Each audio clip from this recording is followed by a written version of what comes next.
Hello everyone, welcome on in and happy Thursday. I hope everyone has had a great day or will have a great day depending on your time zone.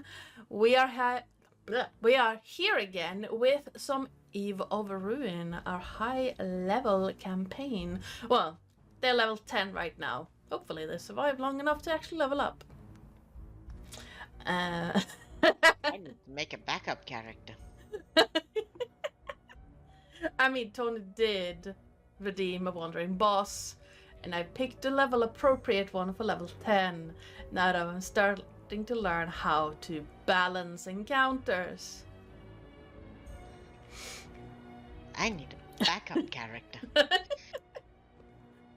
yes, the music you're listening to right now is Ancient Embers by Adrian von Ziegler. If you want to check out more about him, you can type in !music2 in the chat. The music and sound effects during the game will be by Sirenscape. The overlay starting soon screen, character statistics, and the prettification of the maps and some actual maps that were not provided in the module were made by me in Incarnate. The art of Draven, Falcath, and Elliot was made by Nathan. You can find out more about his awesome. It is. The art of Nocteria was made by Lillith with help of Nathan.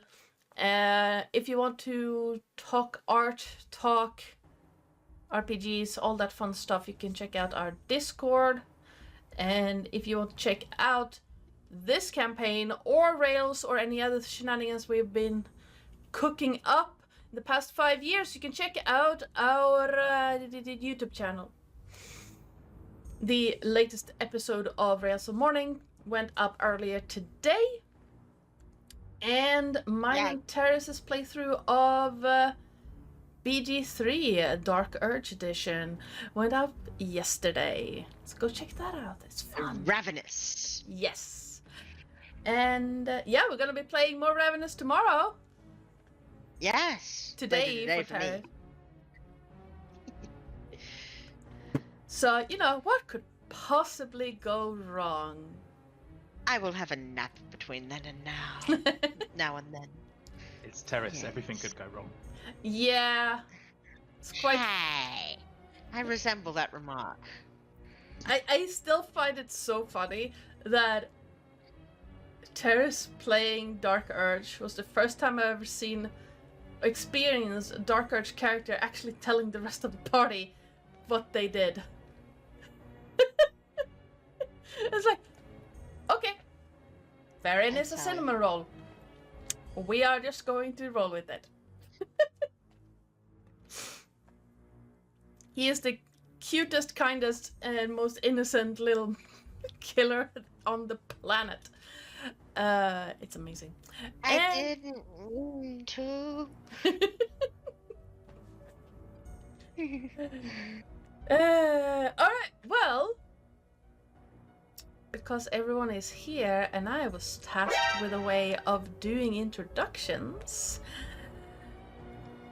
let's go around the table and introduce ourselves and our characters. And Terris, could you please roll me a d4? A D4. Yes, I can. Hi, Rosie. That needs to go the fuck away. I forgot about the perks. Oh yeah, sorry, I forgot about the perks. If you want to see what you can do to help or hinder the party, type in !perks in the chat. I'm going to mute. Preferably help the party. Yeah, help the party. No more wandering bosses. We don't need a wandering boss every time. I mean, wandering boss is fun. Psycole. Sorry, was it me? Yes. Okay, yes, Terris hi. rolled a 1. Sorry. Hi, I'm Psycole. I am playing Draven, the Shadowkai Warlock. Hexblade Warlock. Yeah, that's all I've got. Hold on. on the police.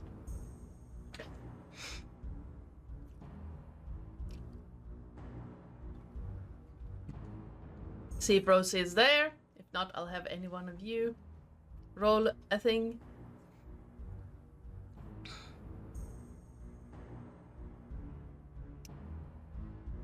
I'm frightened. Well, you're on a good streak, Terris. Please roll me another d4. If it's a 1, please re-roll. Oh, I can roll in DnD in chat here and roll a d3 if you'd prefer. That would be great. And then we're gonna have Lillith roll a d2 or flip That's coin. another one! That's you then! Oh no. Hi, I am Sir Terris, your friendly neighborhood ferret. Today I am playing... What the fuck am I playing? Elliot, the pain priest? Death cleric? Yeah. Hey, Daddy. Well, an asthma. No. I mean, a little bit, yes. But no. It's Nathan's fault. You need to stop making the characters hot. I can't help it. I only go after the design the player wants. I am merely the tool to make the thing that you want me to make. I mean, that's true. He Well- is pretty as hell, though. He really is. Lillith, No. could you roll me a d2 or flip a coin? Or a d4 and odds or evens. It just doesn't really matter. Roll a Punch. shush.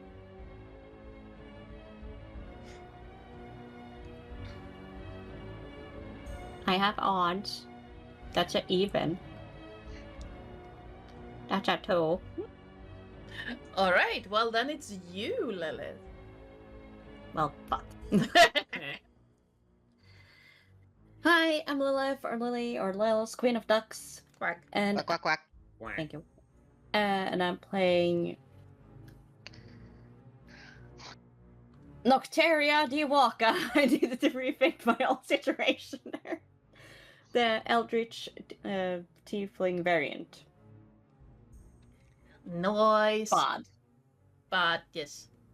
Bad. Last but not least, Nathan. Hello, I am Nathan. Sorry, I'm having ramen. Otherwise known as... It was very You good. see? Otherwise known as the Art Arcana, I am playing Thalcaf today, the Dragonborn Barbarian. Alright, and hi, I am Ardana, or Joe, or Oi, you Oh, there, oi. since Lilith is here, and, you know, Terris apparently as well. I am the GM and channel runner Hi. around these parts. And, yeah, we shall see what happens in this 4th episode of Eve of Ruin. Anyone would give us a recap of what happened last time? 2 Many seconds. things. Last time we finished off killing the people that were attempting to kill us, and then we decided that we would continue to explore the dungeon thing that we're in. We find some odd symbols on the wall, which we soon realise is the hand of Vecna, and we realise that it's poisoning the area and there is something weird and shit going on, and then we decide to carry on looking for more stuff, and we start creeping around slightly, given that we, the royal we, not me, may or may not have given away our position by playing with the pipes. And Raven cough. anyway, we carried on exploring, found some more people to kill, which Falcaf really got stuck in on for a change, and Nocteria used a well-placed synaptic static and popped a whole shit ton of people's heads off. Whoops. Whilst that was all going on, Draven thought it would be a really good idea to start exploring even further and found a door that was not locked. He may or may not have regretted that. That door contained 2 giant ape demon things. Few more fighting. And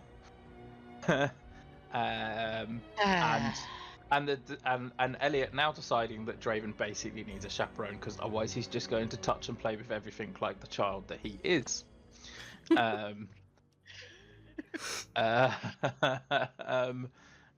We continue to explore more. I think who found? Was it Nocteria that found another one of the people that we are looking for whilst we were exploring? And Draven and Elliot in tow decided it would be a good idea to. Well, Draven decided to go the opposite way and explore things even more, and Draven basically, Elliot followed to make sure that he didn't get into trouble. So we have found number 3, I think. Yes. Yep. Person number 3.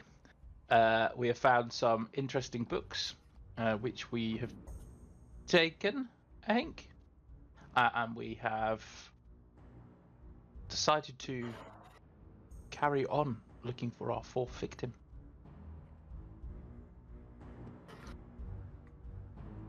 How did Elliot become the daddy of the party? He has a Because he is. Simple as. Yeah. Whip daddy. I mean, look, That's we had a cool. conversation earlier on about the fact that Oren is the mother of the party on Rails of Morning. So you playing the daddy of the party on Eve is just full family moment, right? It makes I am sense. so not a daddy. I may be a parent, but I am not a daddy.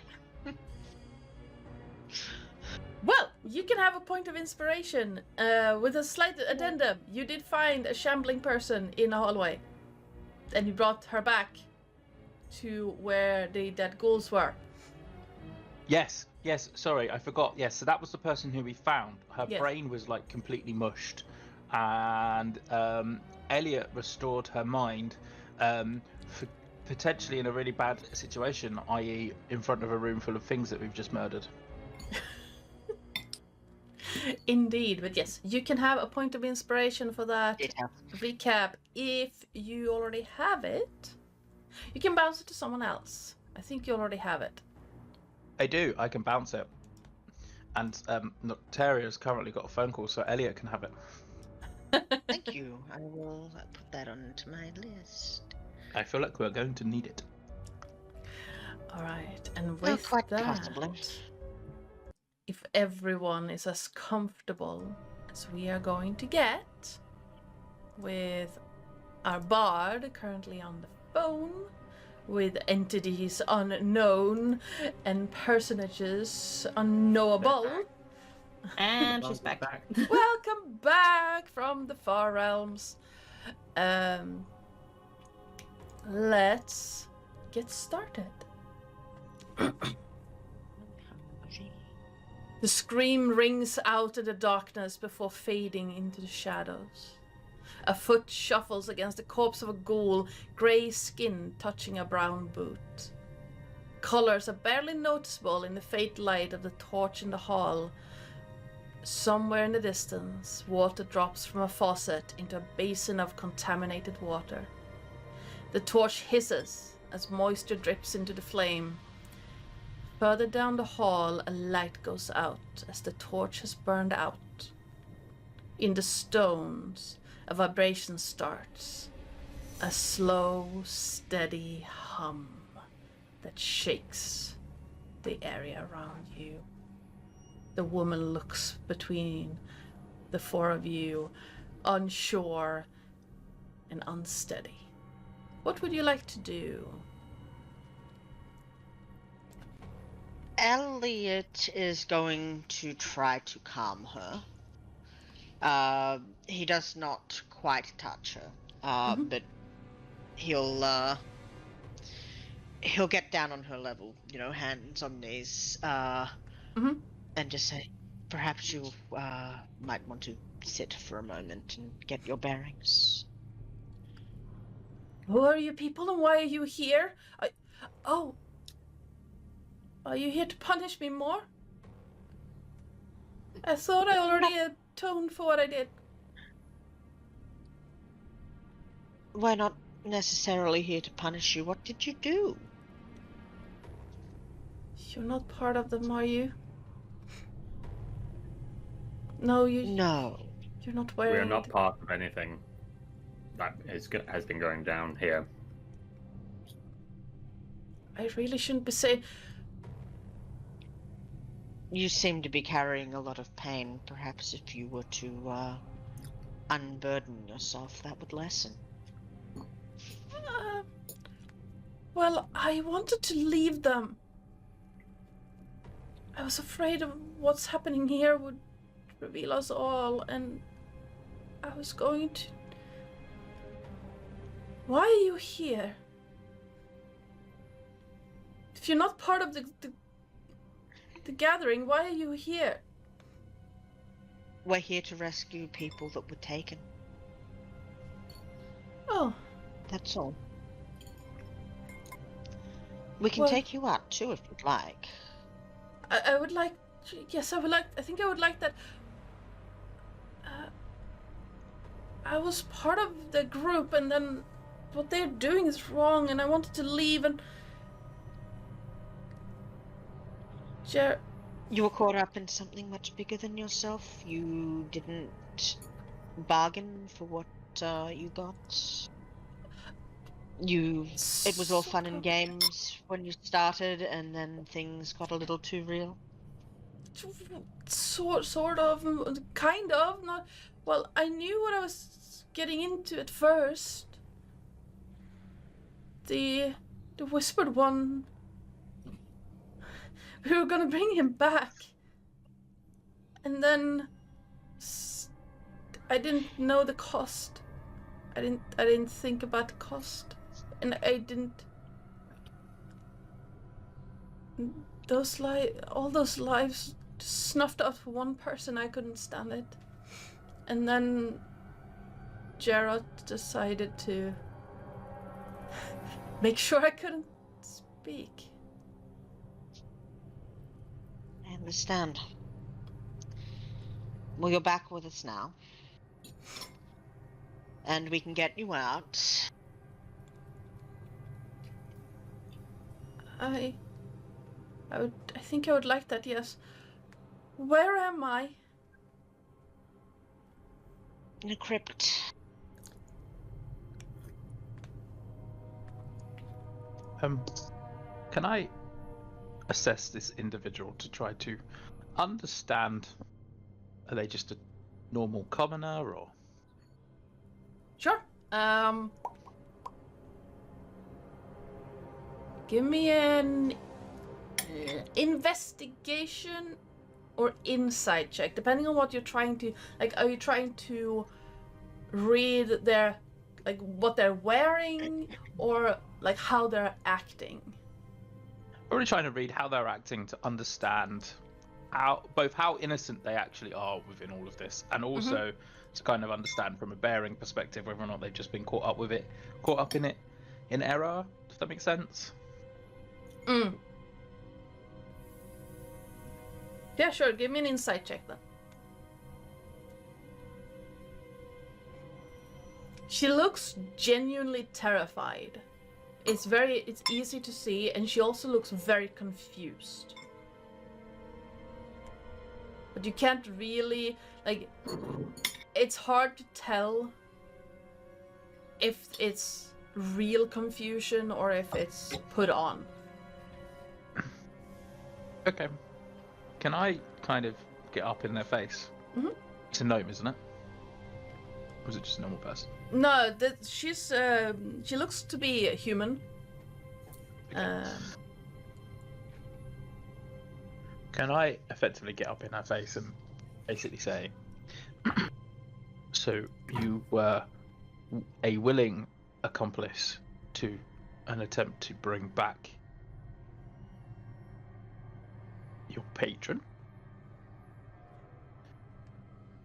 Well, sort of. I didn't think it would actually work. I think we were going to bring the Whispered One back to Faerun. But I didn't think it would work. So you were in it for amusement? It was a game. Really, it was... We were... Have you... I think it was... It was just a secret. It was a secret society thing that... It was exclusive, and I didn't think it would actually work.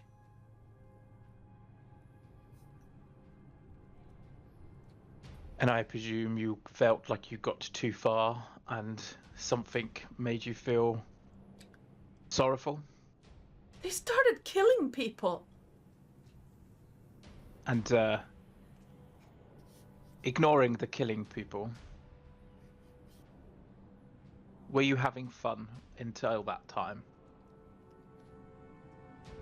Yes, we weren't hurting anyone.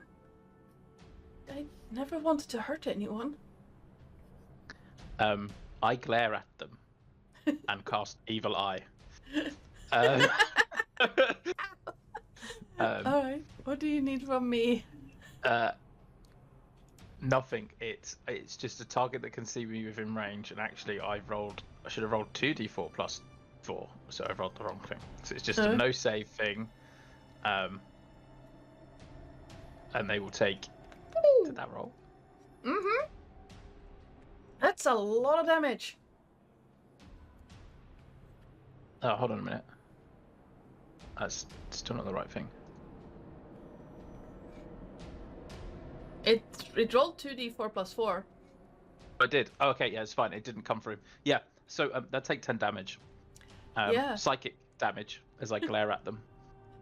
Yeah, she seemingly crumbles and just looks at you as, what is happening? And you see like blood running down her nose. I think Thalkath will kind of step in, be like, I think she's been through enough.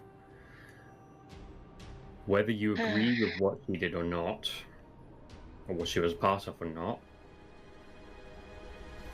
she changed her mind and she wishes to do better.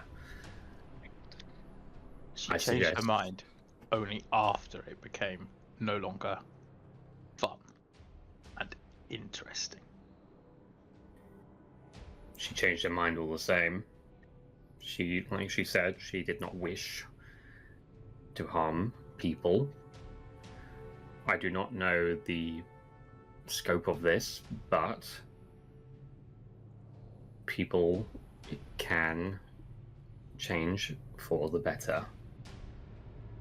And I feel like putting her through more suffering right now is not the best course of action. Once he gets his hands on you, very hard to walk away. What's your name?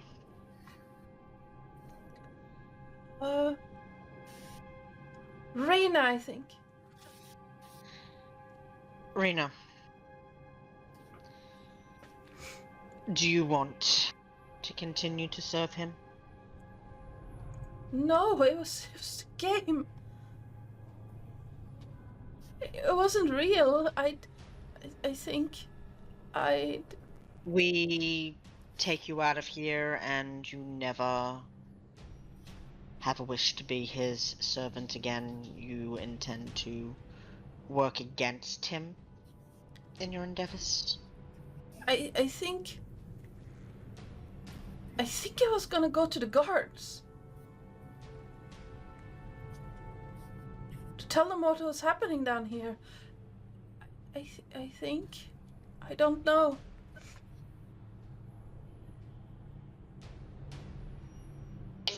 Sorry, hang on. Bless you. Is this in character? No. The crypt is very dusty down here. It's understandable. Yeah, Look, even you're allergic to the people that follow the Whispering One. Draven, Yes. is her answer amenable to you? Not particularly. But if you all insist that she is redeemable, she can leave. Excellent. But if I ever find out she has contacted anyone associated with him again,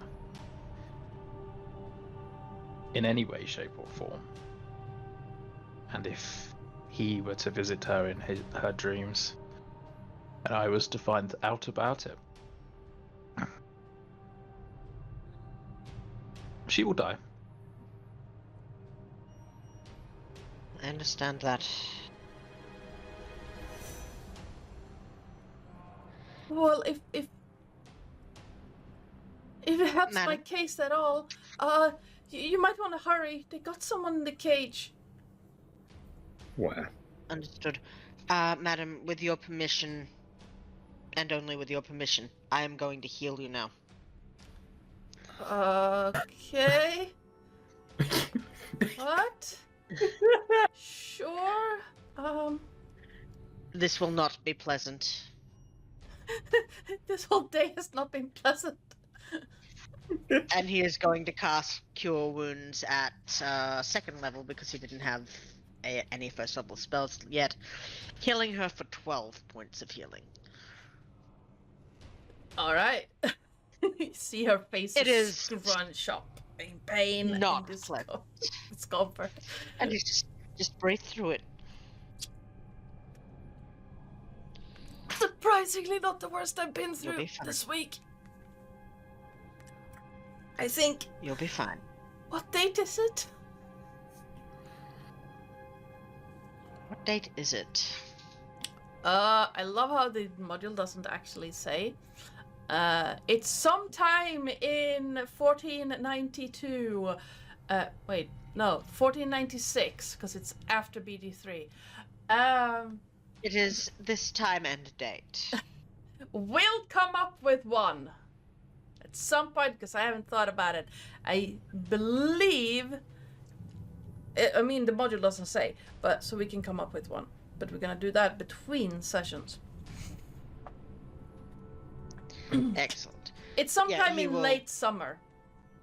Yeah, he will tell her the time and he will tell her the date. He probably doesn't know the exact time right now, Oh, seeing as how he is in a dark, smelly crypt.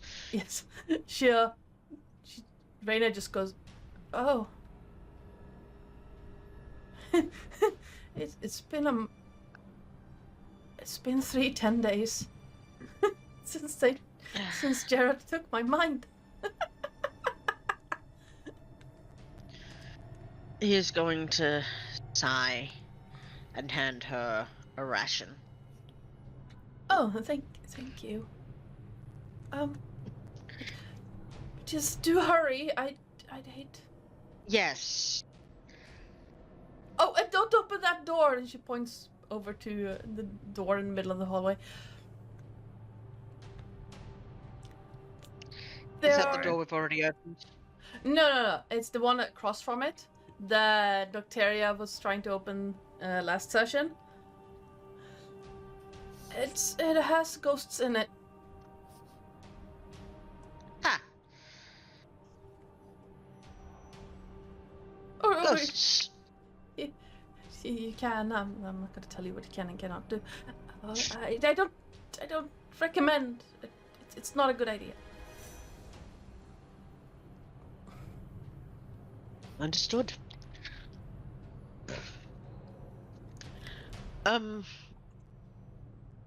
He will cast light on a pebble or something for her.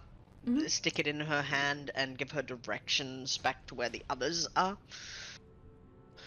All right. Like she's gonna hesitate a little bit and then slowly start walking by and then stop by Nocteria. Just, oh, hi. Oh. I'm very sorry I'll let you pass. Oh, it's fine. Your friend is kind of scary. Which one of them? Yes. Oh, don't worry. Just get out. All right. Did you tell the guards? Yes, I will. I think that was my plan from the start. I don't really remember, but I have a feeling that was my plan. I hope you Well, it defeat was- them. Oh, I'm pretty sure So we do we. will. She's, Good luck. you too. And she starts slinking down the stairs and stops for a moment. Wanders. Continues walking. And she's gonna walk all the way back here. Alright.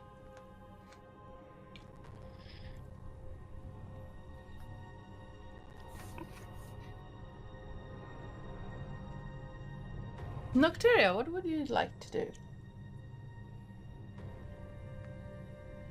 Lillith is writing down every fucking thing you just said. This is We're fun. trying. Does she get... You said it was like something shaking, kind of.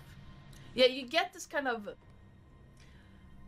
It's kind of hard to explain, but if you've ever been to like a... In the general vicinity of a music festival, you can feel that Mhm. rumbling in the ground, even though you can't hear the music per se. You can feel that kind of vibration in the ground. But you kind of know... Does it... But when you kind of know where it is at some Yeah. point. It seems to be coming from Where the does- south. The south, you say? Yes. You as a bard, you can actually give me a... As a bard, you recognize it as some form of melody to it. It's very hard to pinpoint because it's through stone, but you feel that kind of vibration, and it has a rhythm to it.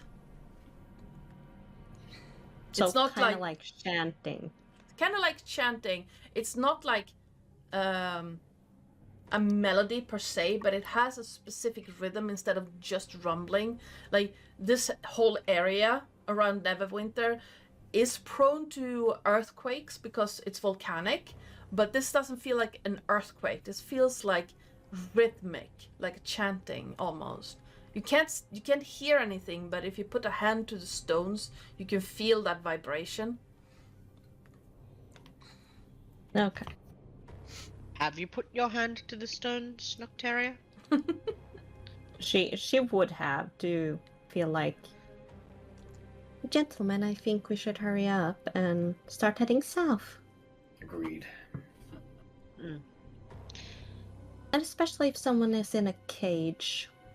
That doesn't sound good. Let's make haste. And I might hear some more chanting, meaning there might be some kind of ritual going on. Meaning we should hurry and stop it. The ritual May I is assist? how far? Because Nocteria, just may like- I assist you? You may. He is going to cast guidance on you, which you will concentrate on for a minute in case you need to make another check. Let's see. It's deeply uncomfortable. This is a deep pain. It's not painful, it is just when he casts guidance, it feels like a shiver down the spine. And she will pass the door, giving it a glare, as she knows she was trying to open it.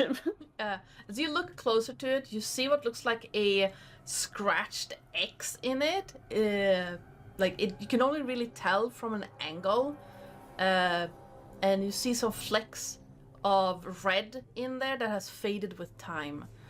So someone scratched an X in and painted it red, but has let it wash away with the moisture in this area. It's been there a while. We can come back to it if we feel we need to deal with ghosts in the crypt area. Let's try and save the poor human or person. She would have just passed it, giving it a glare, being like, I almost opened that fucker, but I couldn't open it because it was locked.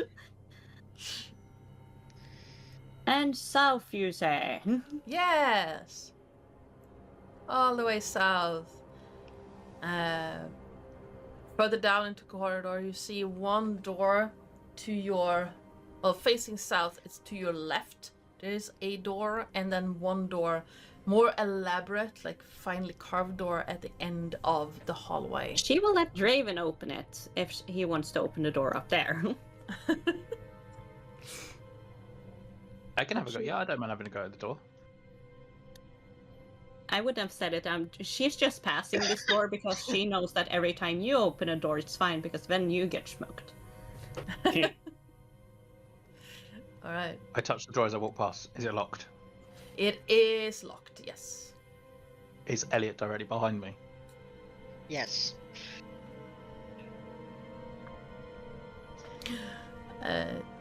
Draven, as Quickly, you... Yeah, quickly sorry. react. Try to open the door. And Pick Nocteria box. would have stopped to hold the handle, look behind her, and be like, and we're not opening this door until that door is opened. All right.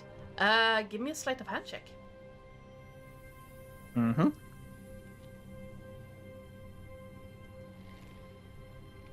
13. The lock starts turning, and then you hit a snag. And it's on the brink of breaking your tools. But it doesn't budge. Would you like me to attempt my version of lockpicking? Sure. Because these tools will come in handy, I'm sure, at some point. And I start swearing at them in primordial. And Draven. What? And she will take out the thieves' tools she found and give them to Draven. Ooh. I did find Always- these. Always handy to have a spare set. These Yes, locks are I particularly troublesome. and they might bring you some luck. They might bring me some luck. Let's If try only- to break open the door. All right. Roll an attack roll. Let's see if it actually... 18 plus 8. That will hit. Roll me damage. That is 1d12 plus 4, so that's 8. That still didn't work, did it? No. The axe lodges itself into the door, and you see splinters flying everywhere. And as bits of the door start falling down, I need Draven and Falcath to give me a Constitution saving throw. That's 16 plus 6. All right, that is. That's a 10. All right, that is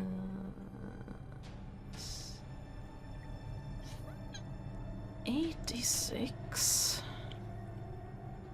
Where's my d6? Six. 1, 2, 3. 6, 8. I have concerns. Me too. Well, that is 32 points of necrotic damage that bursts through the door in what looks like first a tiny little ball, and then it hits the wall behind you, Falcath, and blooms outwards to engulf you and Draven. That's not ideal. And Falcath, you take half, because the DC was 15. I'm not sure if Draven of you are resistant to necrotic damage. Then you take 32 points. Joys.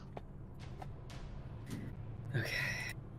And inside the door, Falcath, you see this tiny little creature slumped behind a tall, like really gaunt, human-looking man who's pointing towards the door and just, "Oh, that was rude. You didn't have to knock with an axe."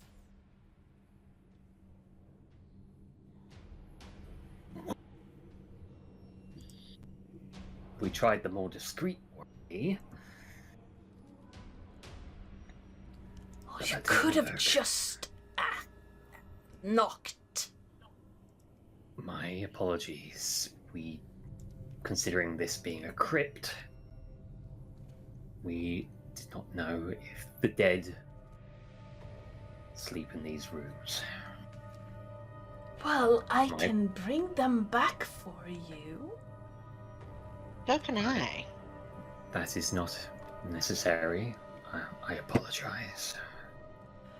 Well, unfortunately, you have apparently seen our little operation here, so I cannot let you leave. Oh, you're part of this group. Wonderful. I'll breathe fire on you. Nice, and that's where we roll initiative.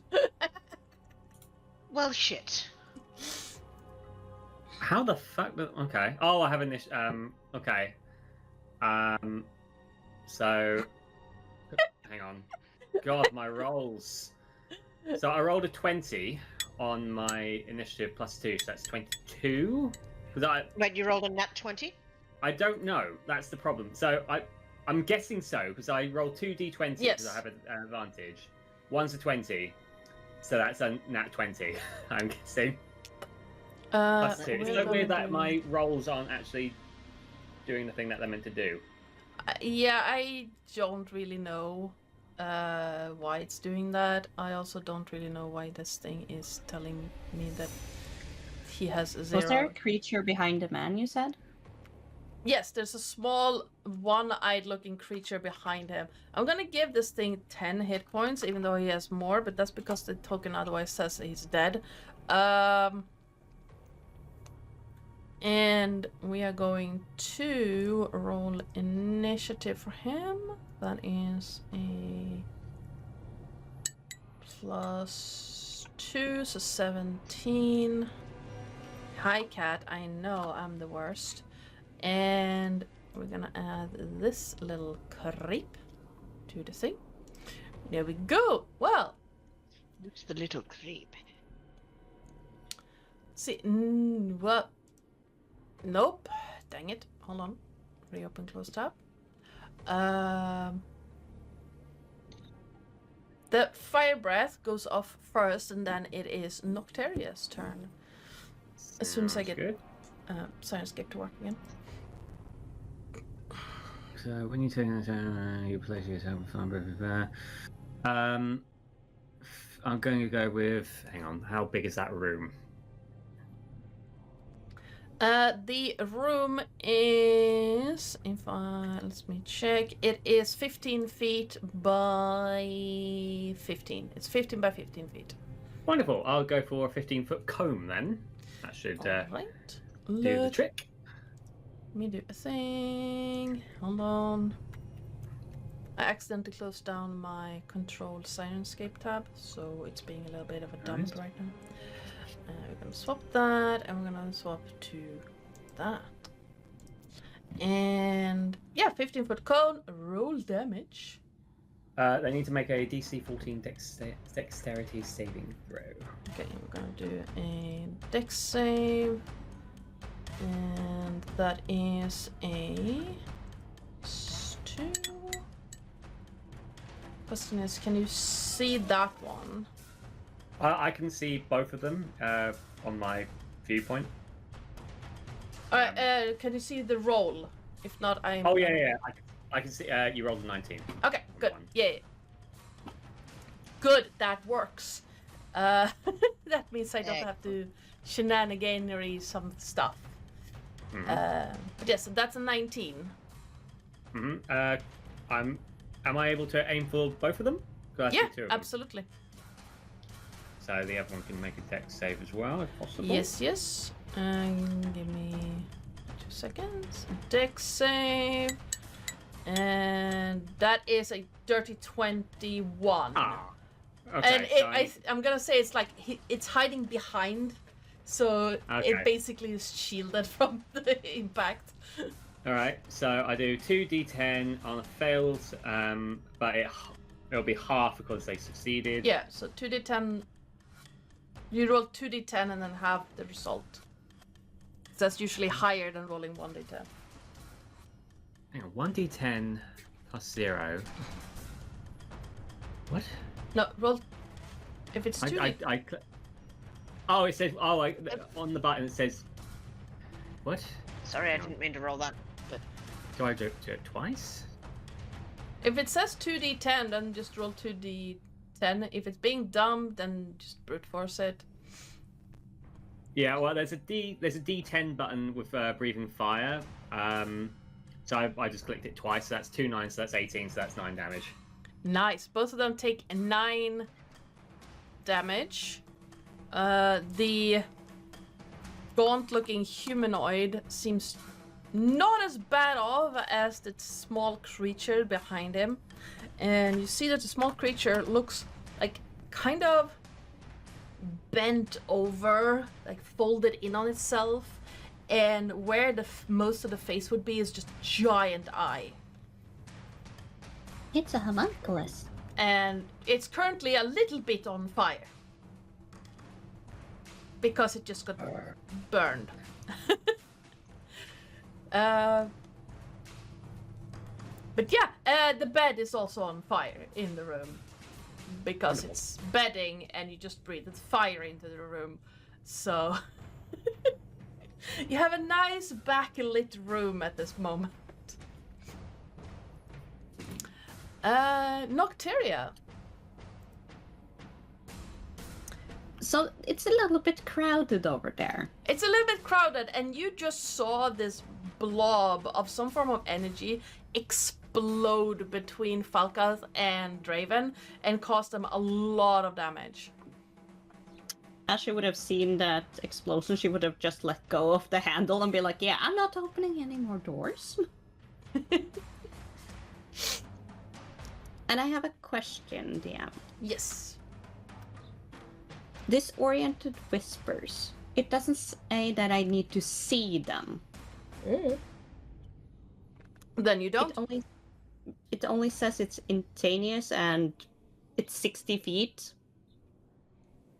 I just you heard someone talking and being hostile towards people, so you know that they're there. So she will use that. Which one is it? Is it? Why did she roll so many times? Oh god. What's the spell and what do you need from me? It's a con save. Alright, let's roll a con save first from the creature that I have open. It's only one creature, I think. Only Okay. one creature, yeah. So the guy talking is the one you're Yeah. targeting. So She that's doesn't know there's anything more in there. She only Yeah. knows the talking one. so con save is a 4. Yeah, you had to beat a 17. That's a 4. Yeah. So no. So that is a 23. What type of damage is it? Like all my other damage, it's psychic. Alright. No resistances to psychic. As far as you can tell, you hear a groaning and just a... And Falcath, you are looking into the room. You see like blood starting to come down the person's face. And he will basically just hear like all the whispers in his head about everything bad he has ever heard in his life about himself. Nice. Sounds like my anxiety.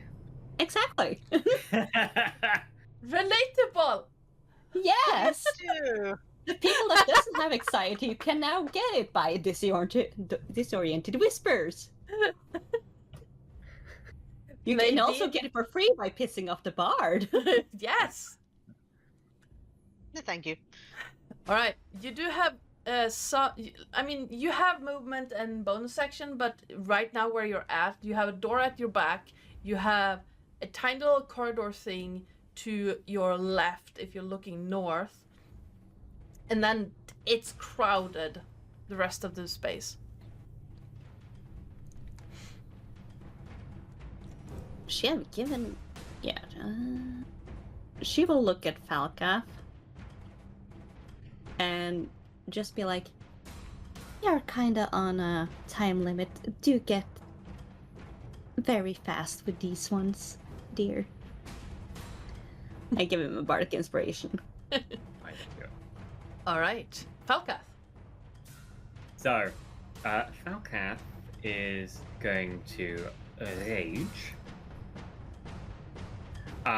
And he can do that Storm Aura thing as he rages, right? Yeah. Gotcha. Okay.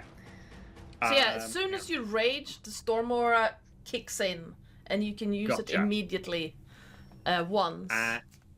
Gotcha. And it's been 10-foot aura, and the guy is just in the 10 feet zone, so he needs to do a DC saving throw of 14. Which type? Dex, sorry. Dex. Yeah. No, that is a 10. Yay! So he gets 2d6 plus... I rolled a 2 and a 1 for 3 damage. Wow. Pathetic. So I mean, it's 3 damage. It just happens. So. True. That's free damage. Yeah. And that it. Oh yeah, no, hang on, never mind. That's fine. Okay, and now he's gonna kind of step forward and slowly kind of raise his great axe and do 2 slashes on All right. the guy. Roll for. So does a 13 plus 8 hit? Yes. Wonderful. That is 11 plus 4, so that is 15. And then does a 19 plus 8 hit? Yeah, definitely. So. And that is a 12 damage plus 4, so that is 16. 16 I like how plus proud 15 he is looks. 31. Well, you did 31 points of 34 points of damage in one turn. Are you adding your rage That's damage a lot. bonus to that? That is so true. It doesn't add the bonus. No, it's 2 What's per. the bonus? So another 4, I think, at this level. I need to figure out these. Why it's not rolling? Yeah, I just don't understand because it says I'm in the thing. It's the same with the costume thing. I had it the first session. I didn't have it the second no. or third. Then I have it It's before. it's free damage for additional rage damage. It So comes 6. free at level 9. Yes. So. 6 extra Yeah, dice. That's a lot. The guy looks very hurt. Like, very hurt at this point, having taken a lot of damage from Falcath's axe. Did you ask him a question? Yeah. I'm fun. Fuck you all. You do have some movement left if you want to use it. You know what? I'm gonna kind of move over one, just so that someone can get through the door, and they can access the room. And while they're doing that, I am gonna try something to fix my Did someone thing. just shriek? Did I just hear shrieking?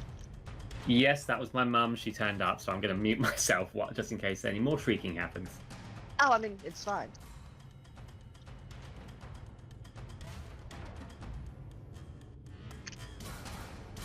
Okay, we're gonna do this.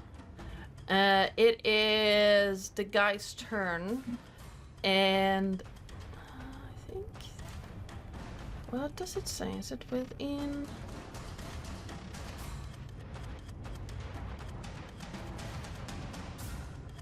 Ha! Okay. Bob. And Falkath, you can see this creature, or this man, lift a hand, and you feel the ground start shaking, and then the roof, like the ceiling above you, starts raining down dust. And from the, both from the ground and from the ceiling, you see arms start crawling out and breaking through. And I just realized I need to place all of these. I need to not hide them anymore. And 5 creatures appear around. And I'm so grateful that the stat block says that he act on his turn, because fuck that noise. If I had to roll for each. And as the ground shakes, all of the rest of the party also see these shambling, twisted creatures dig themselves out of the ground and out of the ceiling above you to plop down around you. And then the gaunt man just basically gives you a clawed slap, like just, and you feel these 3 impacts at your face. I was gonna see if they all of them hit. So first one is it's a 16 on the first one. Second one is a 14. And the third one is a 22. Alright, so do 2 or 3 hit? All 3, okay. We need to get you some better armor. First hit is an 18. Second one is 26. And the third one is a 23. You just feel this at your head. And Falkath drops. Oh no. And with like a ha! The blizzard falls.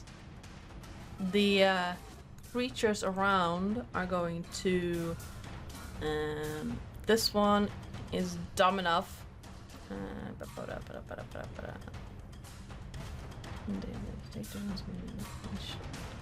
Okay, this one is going to attack the specter because it's dumb enough to believe that it's real. For a dirty 20. Oh yeah, that hits that. It deals 6 bludgeoning damage. Not magical bludgeoning. It's just regular bludgeoning. If that makes any difference. It does, because it's resistant. So how much did it say? 9. 6. So 3 total. Okay. The second one is going to try and hit you, Draven. With, like, it balls its fists and just swings it down. 14. That misses. You can, like, you feel the wind just whoosh past you as it whiffs the attack.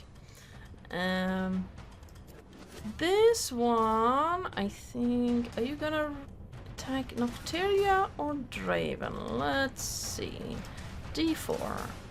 It goes for Nocteria. No, that is a 5. Yeah, that's not gonna hit. You feel as like drafts past your face as it slams into the wall and sends gravel everywhere. I think you missed. This one is going. Oh, is it dumb enough to do that?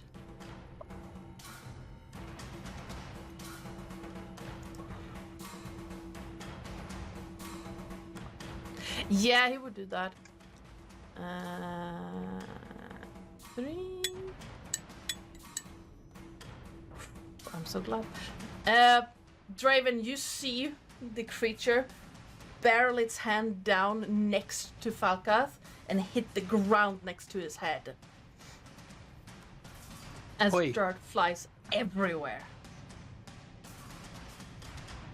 Pick on someone who's standing. The second zombie is going to... actually, I just remembered I have advantage on that because he's on the ground. That didn't help. You say that just as the second zombie does the same and just right next to Falcath's head, hitting the floor and sending gravel everywhere. Elliot. Noctaria, are you going to help your friend, or should I do it? You can see that there's a zombie, a Draven, and a you in her way. The zombie too will be right back. Let me attempt to get things out of the way. And I mean, he did concede the thing that you said. Yes, About the healing. there are a lot of undead around that are getting in the way. I'm not sure I can get to him. You may have words that can heal. I need to touch. That is fair. So what he wants to do is he wants to use his channel divinity turn undead. Okay. Nice. Now what So does I'm that assuming do? I can... as an action, I present my holy symbol, which is my whip, and speak a prayer censuring the undead. Each undead that can see or hear me within 30 feet of me must make a wisdom saving throw. If the creature fails its saving throw, it is turned for a minute or until it takes damage. A turned creature must spend its turn trying to move away, as far away from me as it can. It can't willingly move into a space within 30 feet of me. It also can't take reactions. For its action, it can only use the dash action to try to escape from an effect that prevents it from moving. If there is nowhere to move, the creature can use the dodge action. On top of that, You have destroy if undead. it's CR1, if it's CR1 or lower, it's instantly destroyed.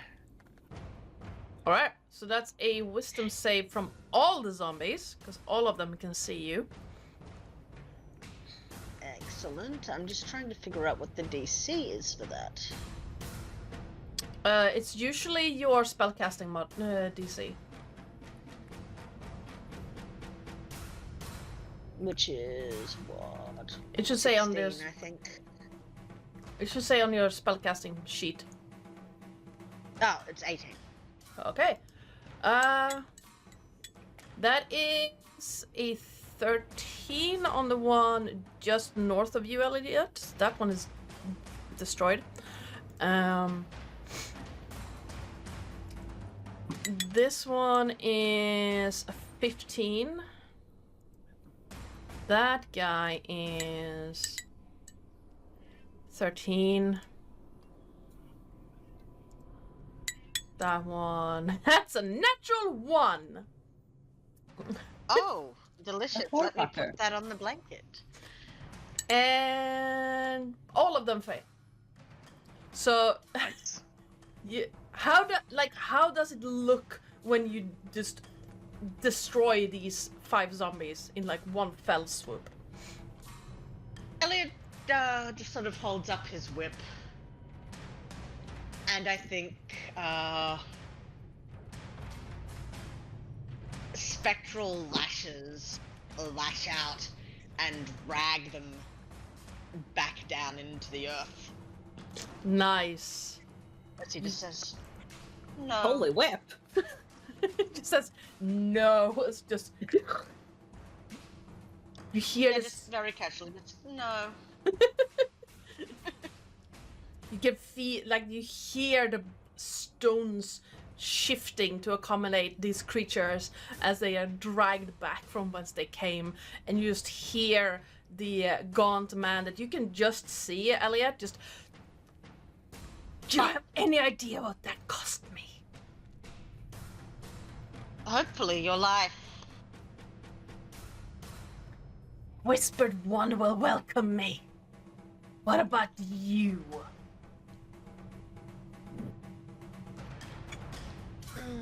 Maybe. I'm actually going to move, if I can get past Falcath, down into the room, so Yeah. Nocteria has space. Yeah, you can step over him. It's a Excellent. little bit rude, but it's possible. You can He also doesn't step mind on being him. rude. No, thank you. Mind being rude. Step on me, Daddy.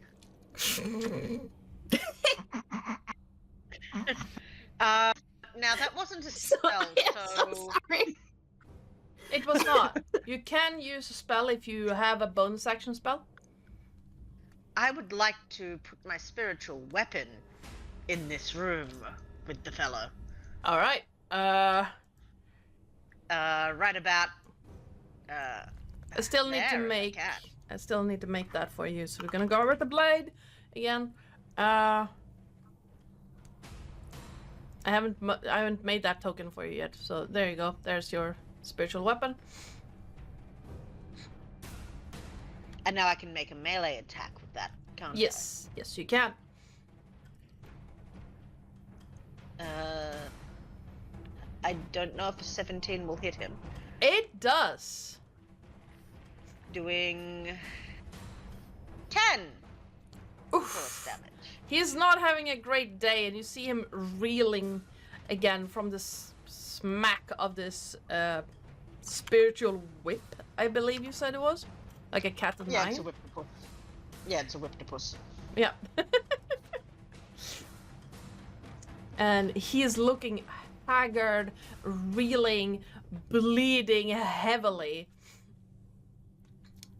And he's going to then just look at the little guy with the one eye and just, do you really want to be here? I serve! What was that? I serve! Why?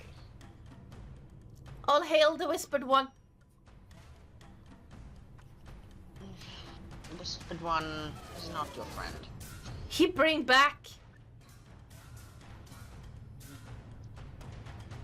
There's no helping the one-eyed, unfortunately.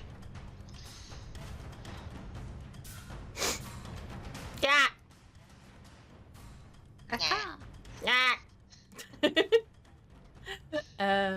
So you say that, Elliot, the one-eyed creature quickly looks around and then just jumps at your face, Elliot. Claws out. No. The first one is a 8 to hit. A what to hit? 8. That doesn't hit. The second one is a 12, so it like launches at you, but you manage to like hold it away, and it just No. I'm just imagining it holding it, and it's trying to claw its face. yeah, it's like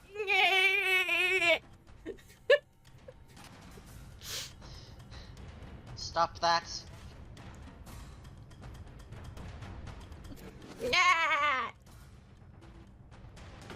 Oh no, it's a baby goat. All right, Draven. Falcath, I cannot understand what you have said in chat. Oh. How do I do? Oh, you might I'd have love- written in Draconic. That's funny. How do I change that again? In the next to the chat thing, you've got the upside down triangle thing, and you can change which. Okay. I just love how none of you understand it, and I'm like, what do you mean? It says in English. Yeah, it says it in English for me. It says it in common. Okay. He. Wait, does that mean Elliot is the only one that doesn't speak Draconic? Oh, Yep. that's funny. Yes, probably. No, I don't speak Draconic. However, No. You do have If Eyes of you- the Runekeeper. Still not English. True. Still I not clicked. Oh, are you looking at it in the game log on your character sheet, Terris, or are you looking at it in above? Yeah, in the game log Yeah. on my character sheet. In the Okay. game log on the character sheet, it does gobbledygook every time. If you do it in the game log in the BTT, it's in English. I see that now. Excellent. But yes, we do need to get the poor boy some armor. Yep. You can have up Please, to that'll- medium armor without risking anything, so... I would like to get some medium armor, please. Why didn't you get it? I don't know. I wanted You the had axe. money! You had I money to wanted- fly! Draven. He says in Draconic. Oh, my turn. Sorry. Yes. I'm going to step into the room, see what nightmare is currently befalling us, and just effectively just start randomly shooting with the crossbow. Alright. Anyways, I started shooting.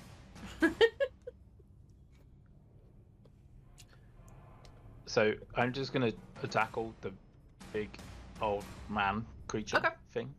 Ish. 21 hits. Yes, it does. The guy is 15 AC.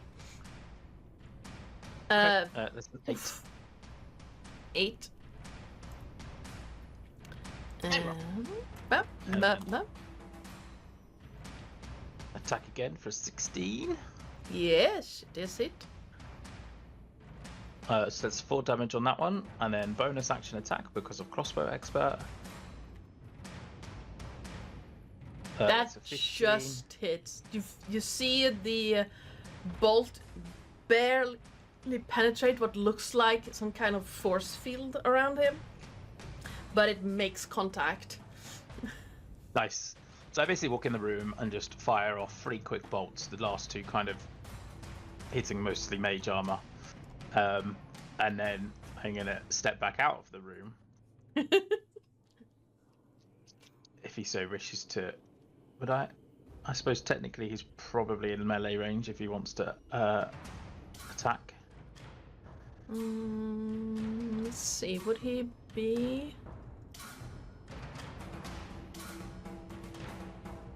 Yeah, he is. Hold on. He would like, lift a fist and just try to swipe at you. With... I'm gonna do this one. Ooh, that's a 22 to hit. Yeah, that hits.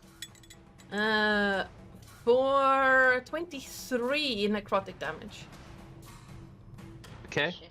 As you basically get bitch slapped by this guy as you walk away after sinking 3 crossbow bolts into him. Okay. Elliot I don't stumbles out recommend of that. Not Elliot. Draven stumbles out of that room. And it has nothing to do with walking over Falcath. No. And I'm like catching my breath slightly, and then I just kind of nod at the spectre and send the spectre in instead. Okay. So he'll get in close instead, and he will attack. Draven, you're still alright. Fine, all right. Are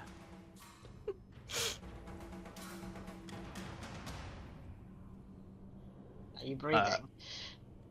Yeah, I mean, I'm breathing. The spectre kind of walks in and effectively just like casually swipes out, but misses with an 11.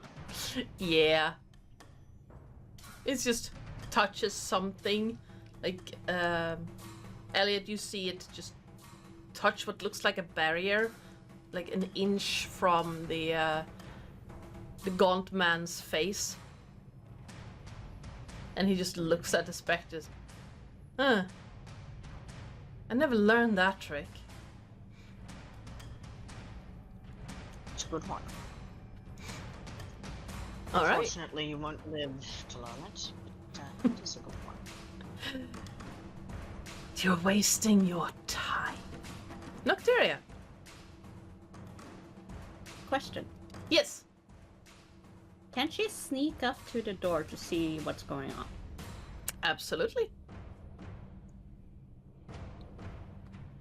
I guess I do have to do a sneak. It depends on how sneaky you want to be, and no one's really paying attention to you right now. So you can just...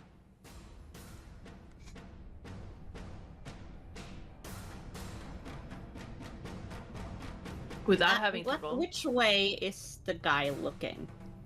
He's currently looking at the specter. So if you step into the door, he'll see you, but you can just like look around the door frame and not be noticed. Does he look very hurt? Exceptionally hurt. He's bleeding from various areas. Not as bad as Falcath, but he's looking very hurt. There are 3 crossbow bolts sticking out of him too. Okay. And she will continue doing disoriented whispers on him. All right. On. Let's... So I need a Constitution save. Con save. That is a 16.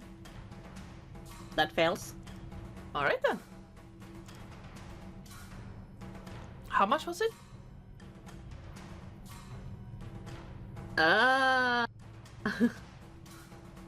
I hate that it rolls so many times for some. Oh, it's a 19. Nocteria, how do you want to do it? So, this will be... Have you all heard, like, the song, Hanging from a Tree? The Hanging Tree. Yes, the hanging tree, yes. Yes. That will start singing in his head. Nice. As he basically, you can see his eyes just rolling backwards and he falls down on his knees and, like, bleeding from nose and ears and mouth and eyes. And she will look over to Draven. Are you okay? I feel slightly dizzy. I took care of him for you. Thanks. And she will step inside. What the fuck is that? No idea. But it did try to bite me. Or scratch me or something. Does Nocteria know what the fuck that is?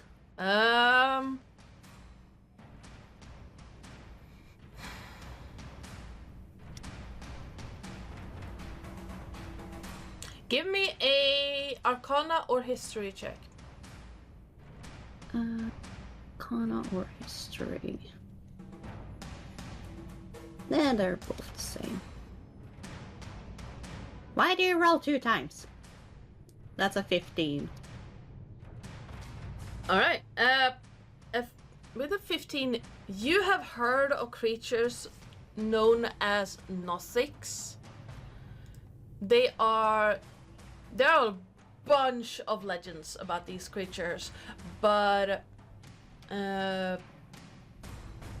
one of the most prevalent myths about Nothics is that they were arcane casters who basically sold their souls to darker powers for knowledge. All that, like, their whole thing is knowledge, secrets, that's everything they are about. When spurred to violence or to being hostile, they will do their utmost to dig the secrets out of their victims and then hope to not leave anything behind. But they were once humanoids. Noctera will tilt her head. What a shame of what you have become. Who? What? Stepping from humanity to this thing just for knowledge. Knowledge? Yes. Knowledge? Who? Do you have knowledge from? See, can I have your knowledge? Yes. You will have knowledge of how to die. Oh. Do kill it, and do it fast. And she will just step outside. All right. Oh, wait. She has battle medic. She will stabilize this fucker on the ground. I like how you were just gonna walk away. I remembered I'm a battle medic, okay? He was on the floor. He was like. Noctera's just standing. Noctera's standing there, saying, "You will die." Start walking away, and just goes, "Oh fuck!" There was a creature in there. It was fascinating. Like yes, Falkaf, you are hereby stabilized. You are still on the ground, but you do not have to roll death saves anymore. You are stabilized. I'll pick you up next round. Yeah, fine. That's what she said. Oh, I'm gonna remove him from the thing. He's dead. Falcon, you're so sorry. I forgot. You had one. Like, hey. In my defense, I already used a spell. I was like, it's not gonna help giving you a fucking bardic inspiration. And then I was like, wait a fucking minute, I'm a battle medic. I can stabilize you on a base, like, as a bonus action. I was like, oh, shit. Thank you. You're still on the ground, you're still prone, and you're technically on 0 hit points, but you're not actively dying anymore. Thank God. I'm just gonna, like... They can handle it. I think I'm just gonna take a minute. Coming back from the edge of the abyss. You will feel very warm hands on your chest. Elliot. Elliot just had something try to eat his face. He doesn't like that. And Nocteria warning him Typically. about it. Yeah, he typically doesn't like that. I'm looking for what I can do, because I'm still a little bit hurt. I know, I'm going to heal, fucking creature, aren't I? Creature. His His the name creature is on the ground. Yeah, creature. Where is that? Let's throw at you a 3rd level cure wounds. So you now have 18 hit points. And, as his bonus action, I guess he will move his spirit. He can move the spiritual weapon, right? Yeah, as a part of the bonus section, you can move it and attack. Yep, You so have he'll move the 20 spiritual feet, weapon, and then he's going to have it whip the Nothic. Alright. Does a 13 hit? I doubt it. It does not.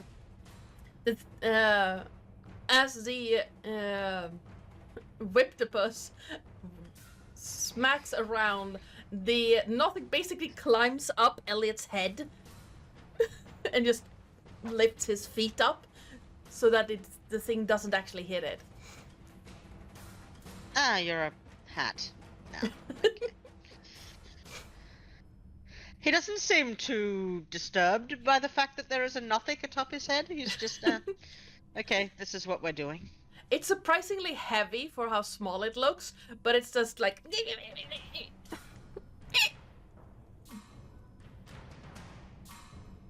Mean! You know... Mean! You tried to eat my face. And I'm the mean one. You hurt Mr. master! Grinch. Why would you choose to serve a cruel master like that? Not cruel to me. Give me knowledge. Give me library. Did you see my library? My friends and I have a library. And the Whispered One gives out lots and lots and lots and lots and lots and lots and lots of secrets and knowledge and knowledge and secrets and research. Yes. Oh, that. I think it's on fire. You hear me shout from the other side of the door. What? As the creature turns around, every book is on fire. Yes, it is on fire. Cabbages! It's You gonna. know, you could try and put that out. At the bed. No, not this. No, not this library. I don't care about this library. It's not mine. Although there were some letters in there I might need at some point. No, it's fine. If you don't stop attacking us, 1, you will die and there will be no more knowledge, and 2, I will see to it that every book in your library is destroyed. Give me a persuasion check. As it I'm not basically sure. just perches on your shoulder, Elliot, and has turned down to look like into your face with its one eye. That's a 19. As if I leave you alone, you leave my books alone, and I can have them, and then I can leave. If you stop attacking us, I won't attack you. What about the books? I won't hurt your books. And if my friends attack you, I'm not there. If your friends attack us, they will die. But I will do my best not to damage your books. All right, bye. And it's gonna start climbing down from Elliot's shoulders, and it's look at the bed and then start moving out of the room carefully. Just. Does Noctera know how dangerous these creatures are? Yeah, I'd say so. They can be extremely dangerous, but not really to like a one single Nothic at your current level of power is not a threat. And as I said in chat, please note that I only said I would do it no harm.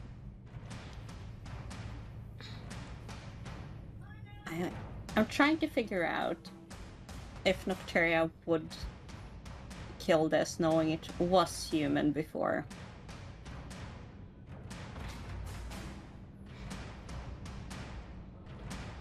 But it promised that it wouldn't hurt us Yeah. anymore. As long as you don't touch its books, it's not going to hurt you. Or Well, I didn't say I wouldn't touch its books. I said I wouldn't destroy its books. yeah, That doesn't as long mean as I you wouldn't don't take the entire harm library the upstairs. books, it's fine. It's gonna leave you alone. All it's like you get the feeling Impression. that if as long as you don't touch the books, it will like now that its master is dead, it won't. It's not a threat to you anymore.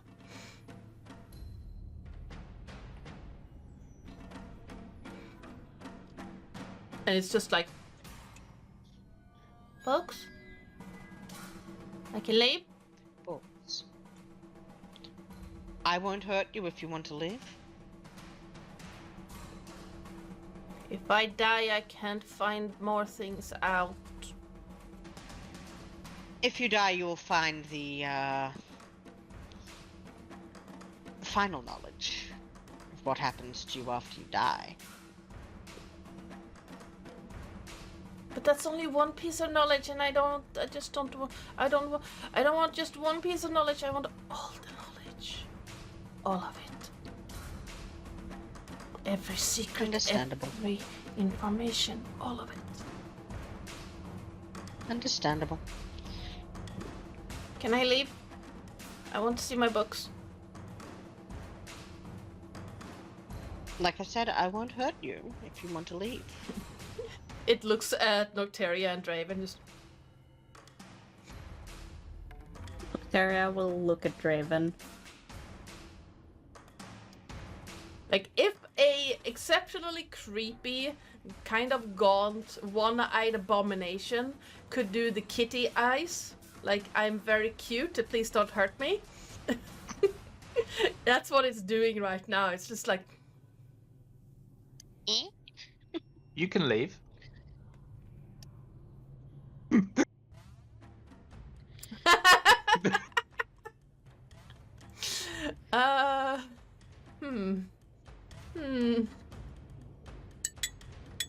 I am rolling terribly.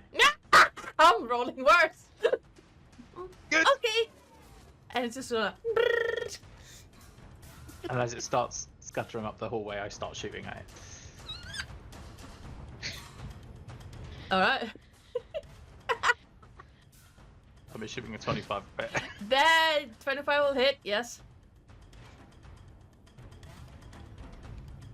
Oh For no. 5 damage. Alright. 17 17 will also hit. for another 8. And then 16 16 also hits. for another 5. So 18 damage. Lion! Can Nocteria touch it and do inflict wounds as it passes her? It's gonna whip around, glare at Draven. Draven, could you please roll me a Constitution save? Sure. 27. That 20. Woo! Woo! Well, this is a sucker save, so you get this like really cold sensation that pierces through your head, but it doesn't take hold, and it's just like, lie.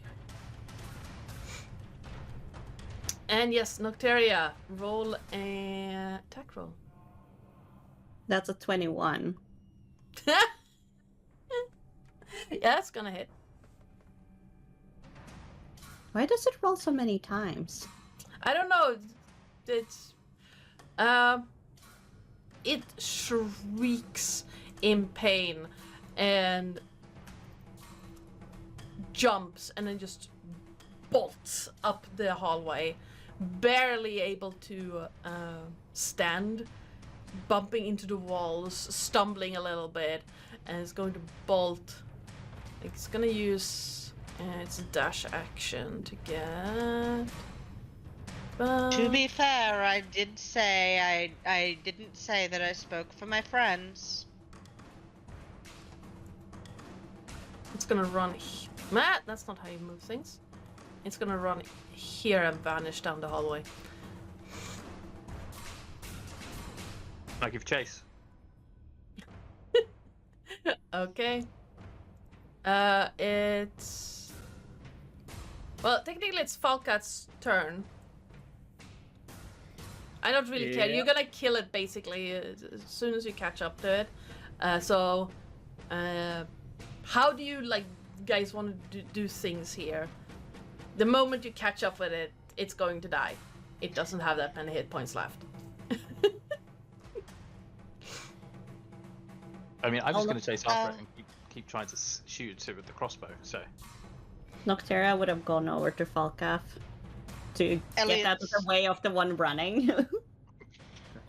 Elliot's not going to give chase. He's going to try and put out the fire and look for the letters that the creature mentioned. Alright. He trusts Draven's got this. And he's not going to break his promise to the creature.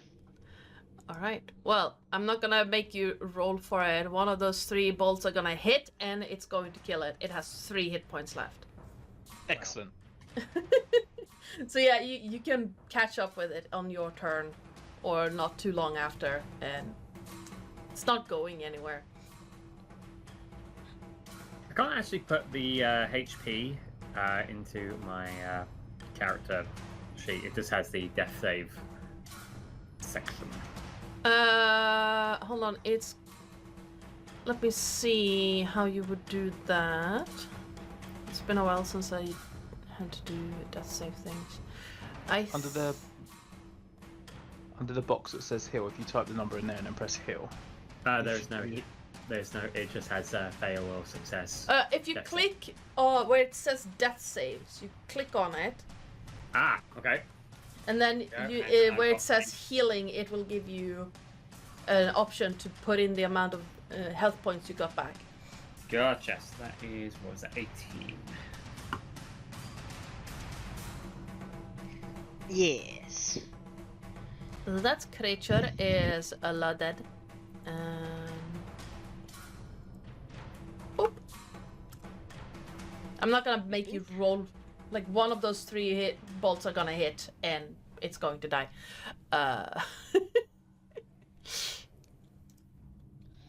Nice. Can I be slightly sneaky about it in so much as effectively I let it get away to see where it goes to first in the little library to see whether or not it's after a particular bit of knowledge at all? Alright, yeah, absolutely you can. Give me a stealth check real quick. And I need to check. Dun, dun. Yeah, that is 14. Alright, it is... What does it have? We check. No, it does not notice you. And you see it run up to what looks like this really finely bound book. And they can't really, like, it's trying to reach up and go through like a bunch of other books around it and then grab this finely bound book and then start like clutching it and start going through it. So one of those crossbows will pin its corpse to the book. Alright. And then I effectively walk over, collect the corpse and the book, and then I take it back. Alright. The poor little guy. The corpse is surprisingly heavy and gangly. And This is a lot taller than you would expect. But yeah, you can absolutely do that. Fuckers, you are back with the living! Woohoo! I'm alive! I need And he armor. doesn't know that I left him there, so no one speak of it.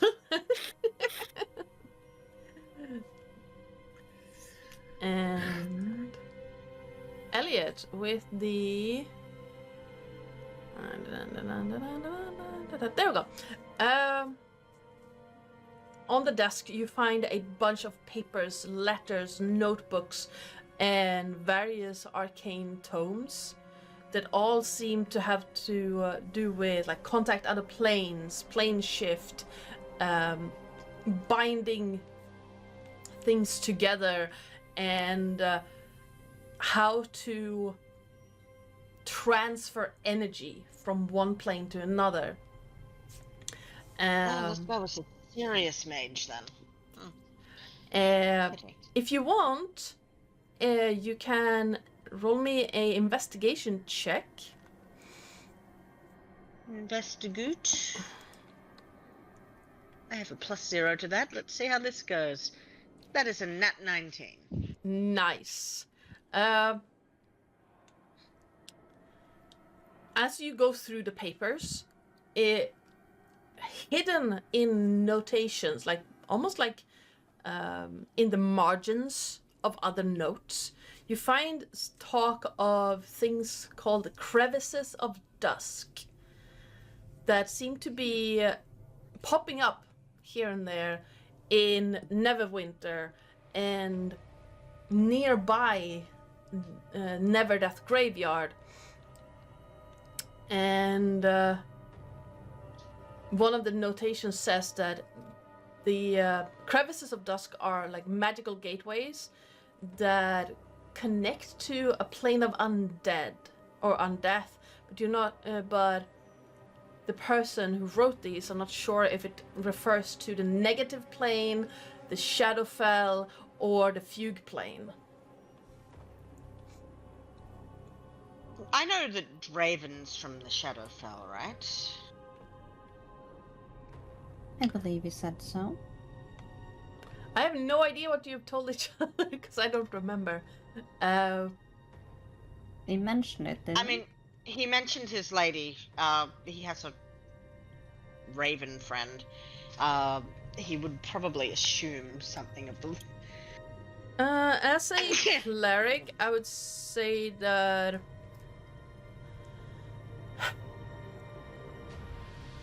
talking about a lady and having a raven friend would make you draw a conclusion that at least he is pacted to probably pacted to the Raven Queen, but you're not entirely sure more than that unless Draven has actually told you that he is from the Shadowfell. I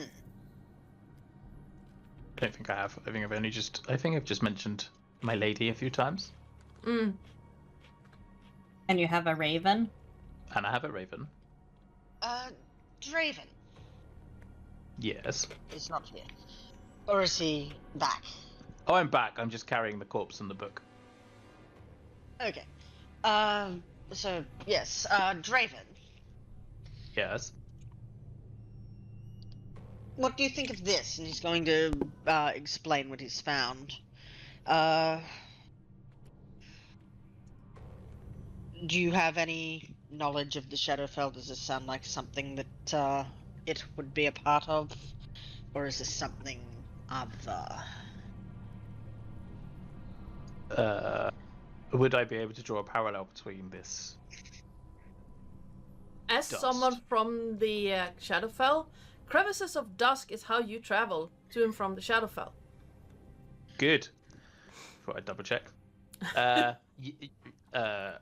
I am familiar with crevices. So am I, but, no, I'm joking. That's why Nathan just popped up after from his tablet. It was like, I see what you did there. Oh my. Funny. No. We're such children, aren't we? Yes. yes. So you understand what this is talking about? But we use them to travel to and from the Shadowfell, so. I understand. Although, Would this I'm- perhaps be something your lady needs to know about? That, Vecna is, potentially involved in all of this, and, the Shadowfell may be compromised? she probably already knows. And I turn to look at the raven. The Raven looks at you and preens a little bit. Just... feigning innocence. That bird is very cute. And full of shit.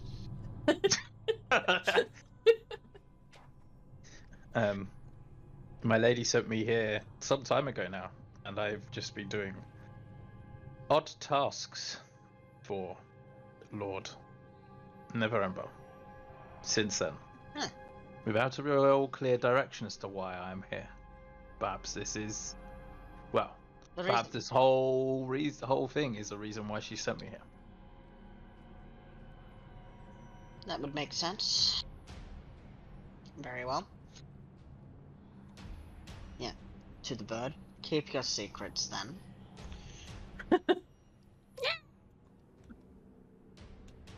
Yes, squawk. I can't actually make raven noises. I haven't practiced that, so you get squawk instead of caw. That sounds more like a deranged cockatoo than anything else. Anyway, The creature made a run for this book. I held up the book with the creature still pinned to it. It is a beautifully golden bound book.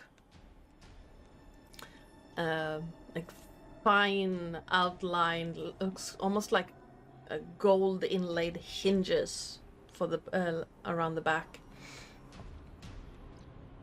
It's exquisite. Yes. Can I attempt to read the spine without removing the creature from it? Yeah, absolutely. It has no writing on the spine. Would you like me to just...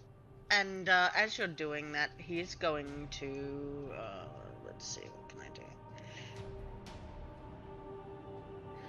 He is going to cast Animate Dead on the creature. Okay.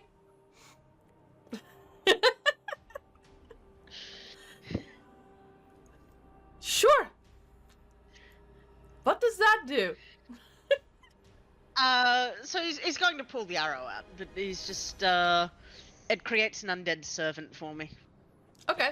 Does it have the same stats, or does it have any other stats? It raises it as an undead creature. It can become a skeleton, or a zombie, and I think it's a zombie because I've chosen a corpse. Okay. So I'll give you a zombie stat block that you can move around in control. It Yes, still and looks that is like the mine, Nothic, but you can have a Yes. zombie. There you go. Yeah. I can command it it's within 60 feet of me. I have it for 24 hours. And I can have multiple if I want. All right. Absolutely. You now have a zombie. It looks like the Nothic. It's still kind of gangly, but yeah, you can move that around as you see fit. Excellent. And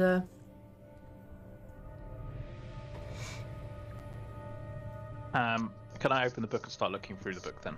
absolutely. Let me actually.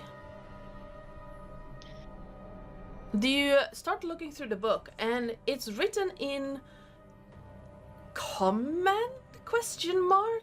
It is very old. Like, it would be like someone in modern times reading Chaucer. You can understand what it says, but it's difficult. Archaic. Yeah, very archaic. Not as bad as if you try to read Old English, but it's difficult to read, and it's in a dialect that you haven't encountered before. And it speaks of the history of wicked artifacts and the fall of as the book mentions, the fall of the pretender god of Oerth, Vecna. Specifically, it details the artifacts known as the Hand and Eye of Vecna, and how the lieutenant of Vecna, known as Cast the Betrayer, cut those from the would-be god.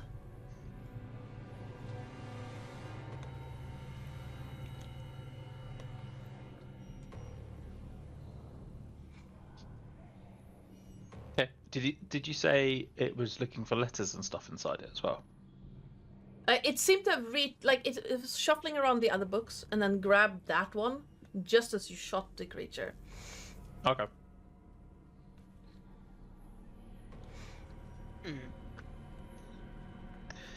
This is an interesting bit of reading, and I'm sure we should keep it safe somewhere. Yes.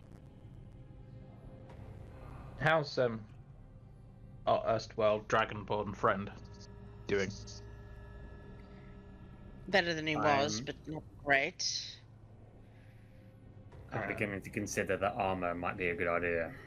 Well, one moment. Let's all get together here for just a second. And he is going to cast on everyone, since everyone's a little bit hurt right now, right? Yes. But Yes. Noctera, He's so going to use. He's going to use his last level 5 spell slot on Mass Cure Wounds because really we have a person to save.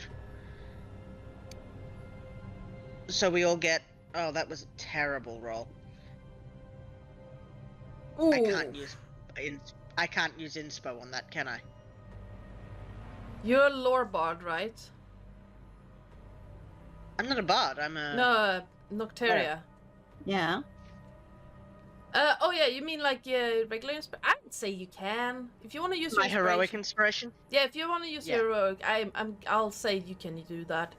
It's fine. Excellent. So let's give that another shot. That's Oh. better. Oh. Why did that roll twice? Anyway, yeah, we're getting 30 hit points back, Nice. All right. which nearly brings me up to full. I'm 11 off full. So As the I'm full. I'm fine.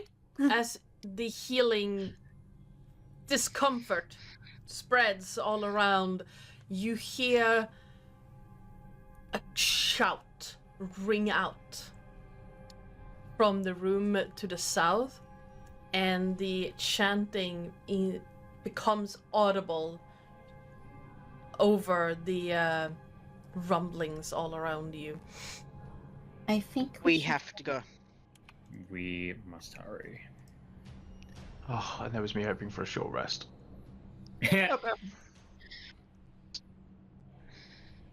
Unfortunately, that's all I can do for you right now. It's fine. Might be wise to take a break after this anyway. I Yes. need armor. I need to get to the shops. Well, I think I might need some more crossbow bolts if we carry on at this rate. You can spend some time looking for the ones that you lost. Do We have that time. mechanically speaking, if you will allow me this, every time we effectively finish up a battle, he goes around and, unless it's something like this where it's a bit more, oh shit, we need to get going. Yeah. Or oh He- shit, he- he fell over the cliff. I am not gonna climb down like 100 feet and pick it up. Yeah. Yes, he is effectively going to Yeah, retrieve I as many as he don't. can. I'm not too much of a stickler when it comes to keeping track of your ammunition. I just assume that as soon as fighting is over, you just go yank whatever you can out. It's part of it's- searching the corpses, right? Yeah, I'm not too much of a stickler for that. Same thing with. I'm not too much of a stickler when it comes to you keeping an eye on your rations or things like that. The mage didn't have anything nice on him, did he? Since you removed his corpse. Just asking. No. Most of the stuff that he had on him that he owned was in the desk. What he has on him right now is basically a plain dagger that looks nasty, like it's shaped weirdly.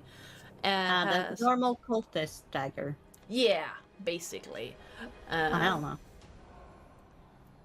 But everything else he had right at this moment was in the desk.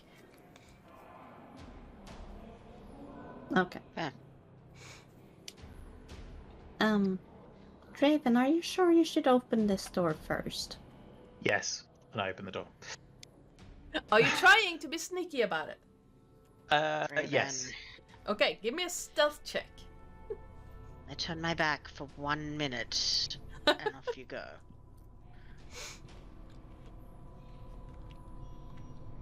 $25. You have no problems opening the door sneakily. And as the door opens, the chanting becomes louder, as if the door is very soundproof. And inside the room, you see a huge gathering of people. Or creatures. You're not entirely sure. You can clearly see 7 people wearing robes standing around, looking up, well, turned towards a cage hanging from the ceiling with a disheveled looking elf man in it. And then around one of the 7, you see 5 creatures similar to the one that you pinned to a book not 2 minutes ago. Let me Oh. check something. I don't have that anymore, but I use my ring of message that I have to quickly communicate back. Well, to message back to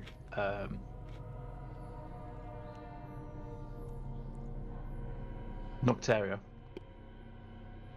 because I'm assuming that they can psychically communicate with everyone else without me needing to do. Anyway, I sit there and say, there's at least 7 robed individuals and 5 more of those weird knowledge creature things. Nocteria will connect to you. Mm-hmm. Well, if no one destroys my bubble this time, I could distract them. I think. And if the chanting stops, the ritual stops. Falcath, Let's do it. I think I have something else that could be useful. may I? And he's going to reach out his hand. May I touch? May I hold your hand? What did you have in mind? Next time you look like you're going to go down, you won't. Death Ward, it's called. That may be useful.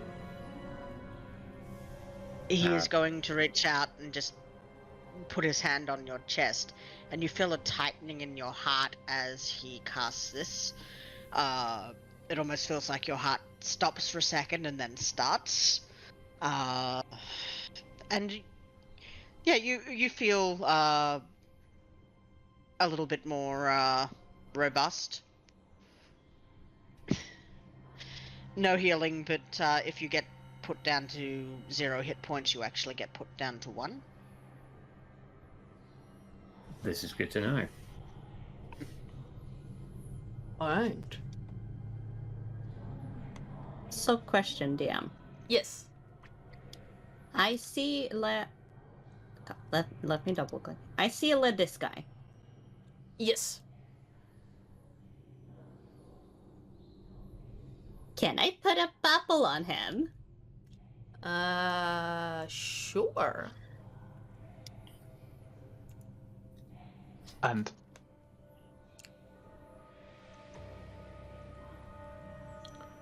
We are going to.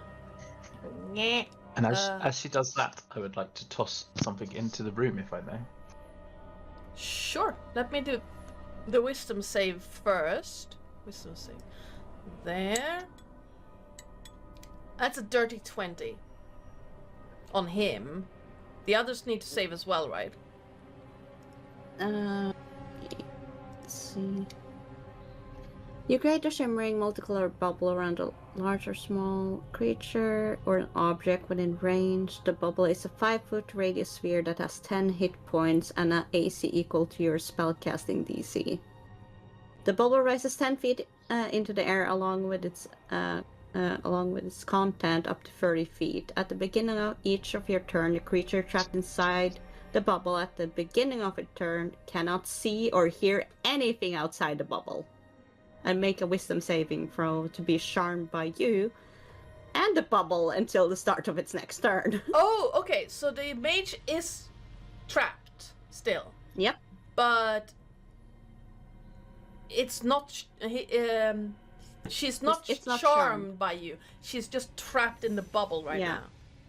now. A creature outside the bubble that targets it with an attack must make a wisdom saving throw or be charmed by you and the bubble into the beginning of its turn. All right. So this is basically, get charmed, bitch. Okay. You do that, Draven. Basically, would like each of you get a surprise round now because they don't know you're here. Oh, okay. I don't know what the others might be planning behind us, but what I would like to do is toss a particular type of poisonous potion into the room. Okay. Let me send that to the VTT. Does that work? Probably not. Let me try again. It's called the Breath of Bailiff. Okay. It was an item that I was hoping to save for a rainy day as a clutch moment, but I feel like that this is a good idea to...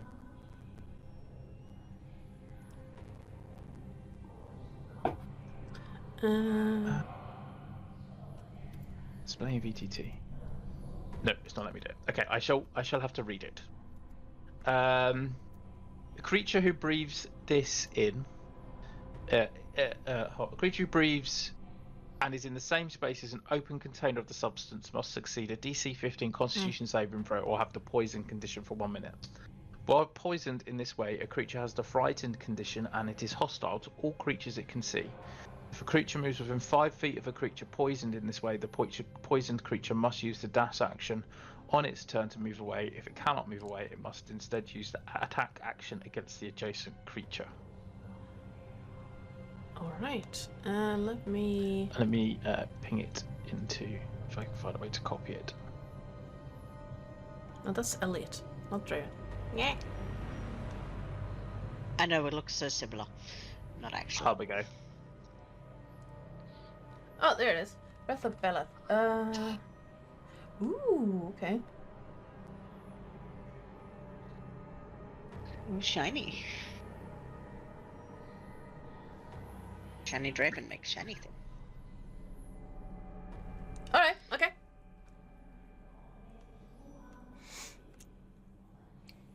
So, where do you want to throw it? Broadly into the middle of the group that I can see directly in front of me. So it's all of these guys over here. Okay. So... yeah, all those 5, or are you trying to aim it to get all 6? I don't think you can get all 6. No, I feel like I can't get that one. Yeah. But I could probably get the 5 in the middle. Okay, so that is a con save. 17. Oh, 15. Con save. That is a... no, that's a fail. That's a success.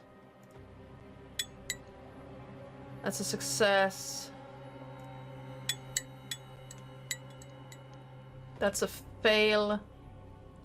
And the mage, as she is rising up inside the bubble. Con, save. That's also a fail. So, this guy, condition marker, where is poisoned? There's poisoned.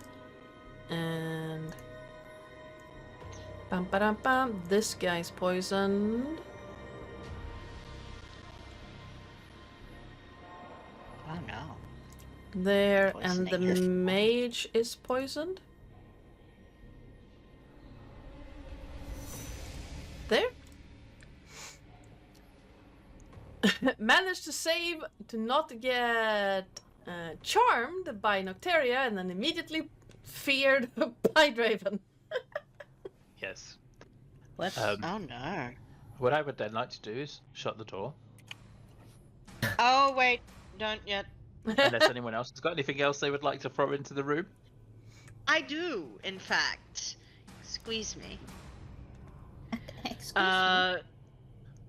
So I'm getting kind of like 3 kobolds in a trench coat kind of situation. Yeah, everyone on top of each other.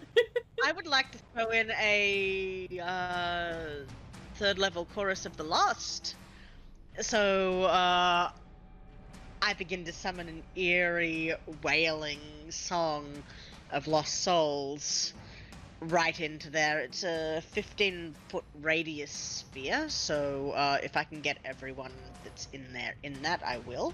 Yeah, absolutely. And I need wisdom saving throws from everybody in there. All right. Woo! That is 17 on the first one, who's currently feared. That one. That will fail. The DC is 18. Oof. Really? Only? Ooh. That's a fail. Fail, fail. Fail. And a fail. That's a fail. And the mage gets wisdom save. That is a 23. The mage succeeds, and I forgot one of the Nothics. Okay, so he takes half as much damage. And one of the Nothics saves. Okay, so they all have the frightened condition. But those two that saved only have it until the end of its next turn. Everyone else is now frightened. Like, everyone is now frightened for a minute, or they can make a save at the end of its turn. And I'm no longer frightened on the success. Alright, so, that whole group is terrified of the shadows Each other. right now. And or maybe getting charmed by a bubble as we Yes. close the door. Mayhem! And close the door. Kalkath, do you want to do anything? There's not really a lot he can do. He's just gonna like. Why am I on 0 HP again? And I've got I my don't cross- know. You're special. I did heal. Yeah. Yeah. I know. It says on my character sheet I've got 49 HP, but I don't know why it's not like. Maybe try an update? I'm refreshing.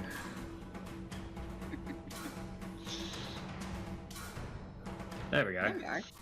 Yeah, you've got 49 HP and Death Ward on you, so Yeah. Yes.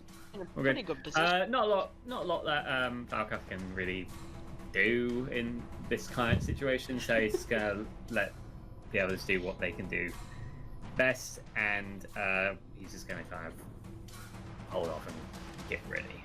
Alright. I'm just imagining Falcath looking at the people opening the door, like just looking in there, throwing stuff in there, and then closing the door again, being like, okay. The chanting stops, and just as you close the door, you hear what sounds like a sigh of, like, a groan of relief from the cage, and then you hear, what happened? I don't know. It's just, why did we stop? Wait, what's that? And then, we have interlopers. Interlopers, not intruders? No. And you hear footsteps running towards the door. And this one is going And to... Nocteria will go like right behind the corner. This person is gonna run up here and open the door. Wait. Who are you? Special delivery. The end of your world. And We it's- are crypt inspectors. You're intruding! And the man's gonna reach a hand out towards you, Draven. And it's going to... What's your +3 to that? And we're gonna go +3 like so. 14 to hit. No, unfortunately not. I can sway back as he reaches out towards me. You see the this thickly green glow around his hand as he reaches out, but can't reach you, and steps back, trying to get out of your reach. And he Yep. calls out, "Intruders!" I've lost my spectre.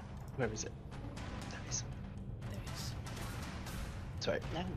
It's very full of people in here right now.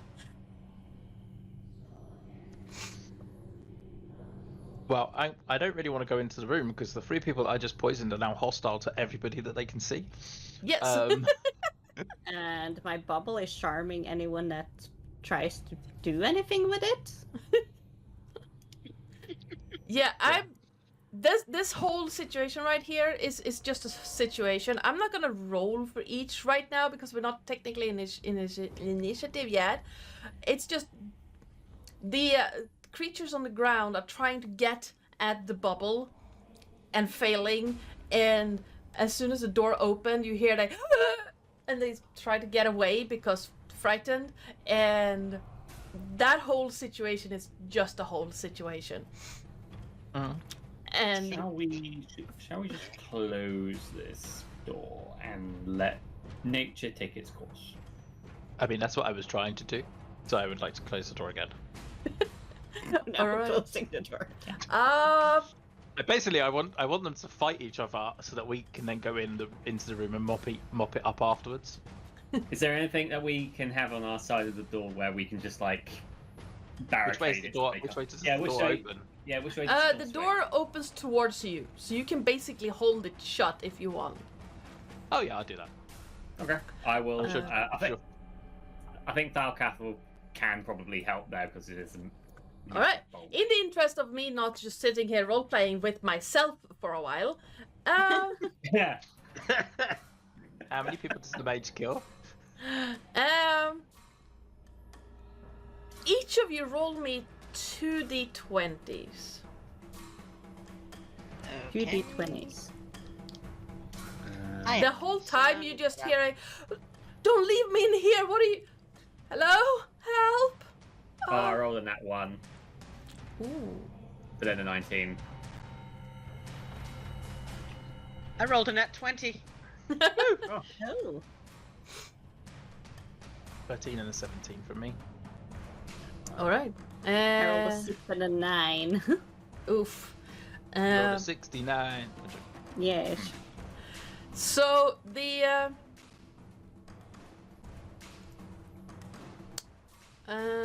let's see. Elliot, could you please Yes? roll me? That actually doubles. Hold on.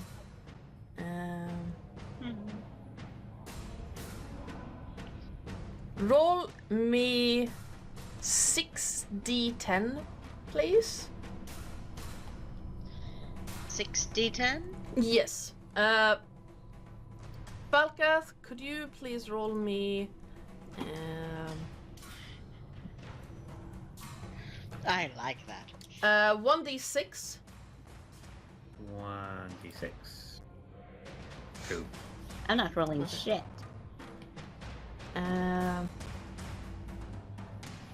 Oh, Nocteria, you didn't roll.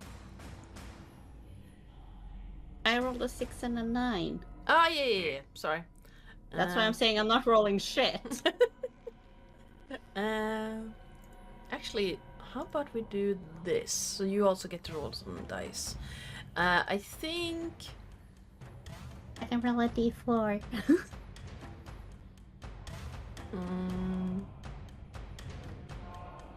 No, actually, I think I want you to roll me 8d8. Oh dear. 8d8. Yes. Oof. I am frightened. It's not us who should be frightened.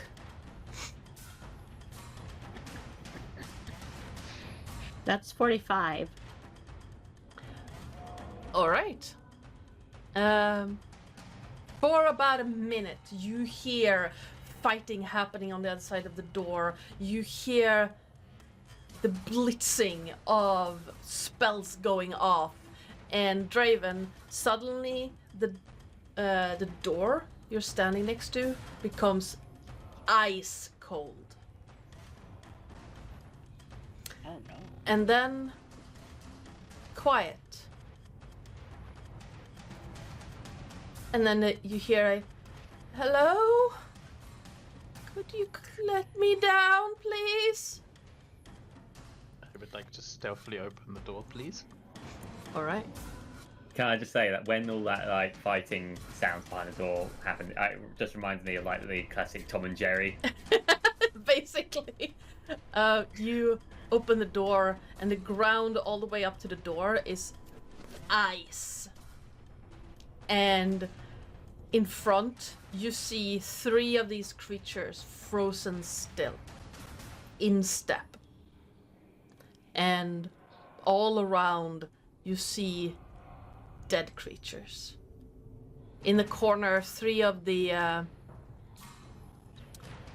robe-clad figures over here are basically cowering in a corner. Everyone else, except the one in the cage, is dead. And you realize that the mage probably cast Cone of Cold on someone. Probably I this think thing. you destroyed my bubble. Yes, it did. But the mage is also dead.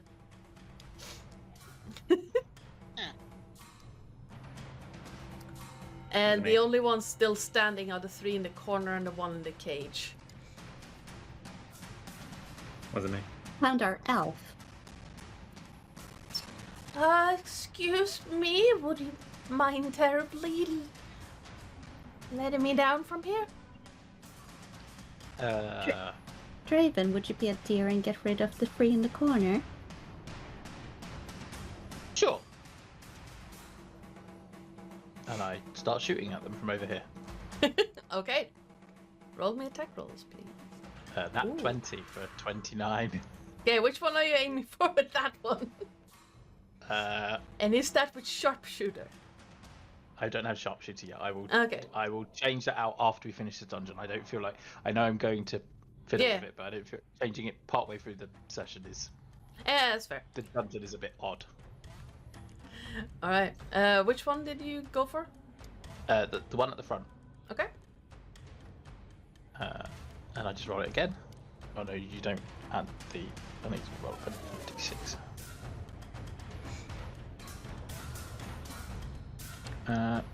So 14 on the first shot for this guy, Alright. and then firing again for a 16.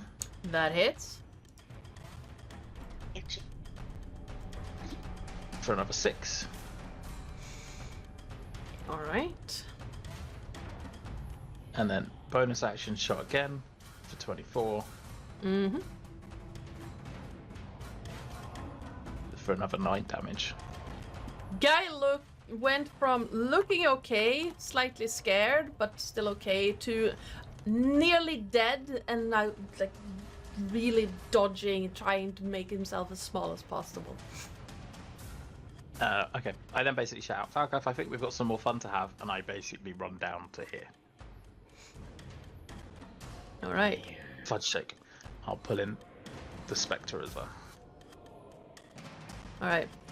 So these, I'm not gonna go and make all of these 0 hit points, but these 3 in the corner are like, these 3 are the only ones still standing. Yep.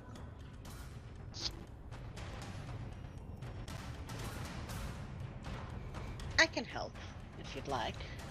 Elliot? Elliot? Not Elliot. Draven? Go for it. Why are we talking in third person? There's you. I am allergic to my Bless own you. cats. He is going to cast Blood Bolt at Pocky?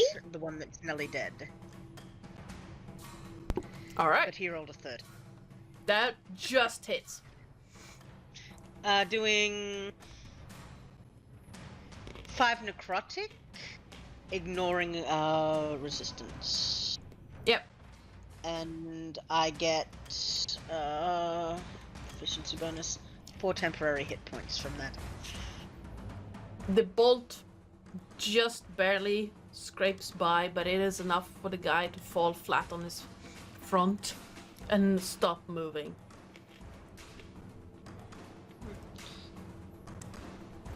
Noctera will just try and get the elf out while they are killing the people off. Alright, as you go in and look up at the cage, Nocteria, you can see that it seems to have this kind of weird locking mechanism at the bottom, and if you can get that open, it will basically drop the elf down. He looks very disheveled, hair everywhere, and looking kind of confused, similar to the woman that you rescued earlier at the start of the session. He's, well, you don't look like one of these guys. Would you be so kind as to let me out? Certainly, good sir. We are here to rescue you. I And she will appreciate try and that. open this fucking door. Okay, give me a sleight of hand check. Oh god. If you have proficiency with... Stop rolling so many die. That's a nat 20. Nice. The lock is pretty difficult, but you manage to get the tools in just right, and the bottom of the cage swings open, and then you hear a as the guy hits the ground, and just looks up and ow. Thank you. And Yep. she will reach out her good hand and be like, I am so sorry. I should have gotten a pillow, but it's kind of hard in all this ice. It's fine. I'm out of there. I don't care. We should leave. Oh yes, we are gonna leave. I'm just waiting for them to take care of those. No, I mean we should leave now. And he points over to, you see where the dead Nothics are at? This rip in the area, like in the air, is starting to bloom, tearing itself through what seems like reality itself, swirling in this silvery gray mass over the dead ritual leader's body. Yeah, she will just grab the man off. They were going to say and be like, and we're leaving. Thank you. Yes. Your friends? Yeah, she is dragging him along now. She's like, we are not letting this guy die. We have four people. All right. Come on, gentlemen. Falkath.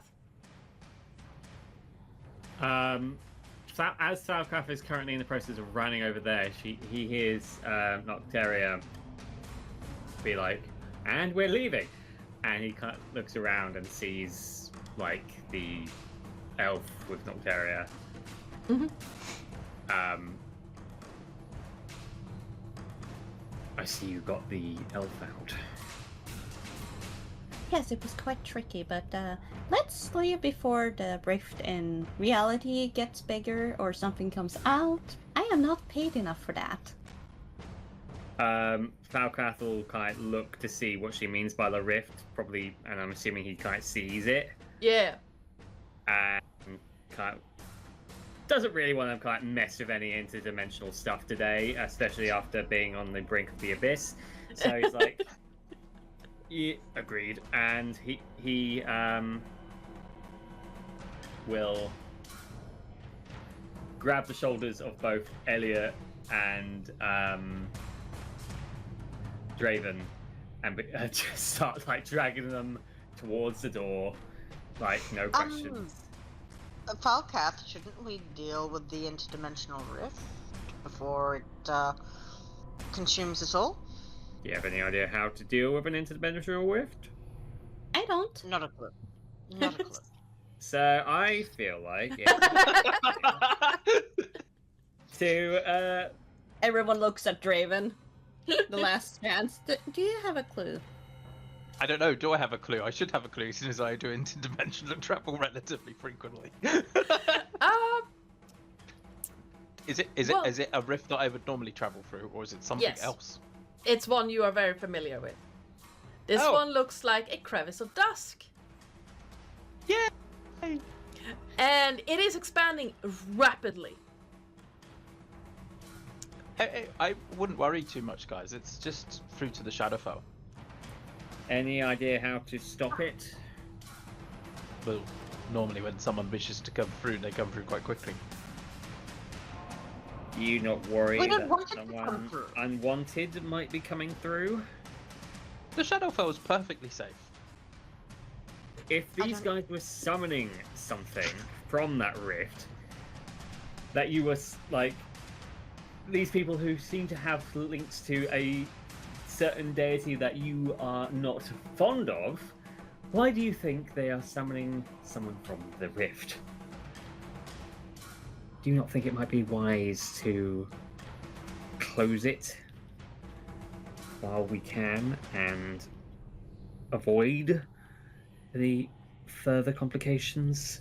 I've already died once today. Being close to death once today. I do not want to die again. I mean, we can certainly try. Do I know how to close one of these rifts? You can give me an Arcana check if you want. Yes, please.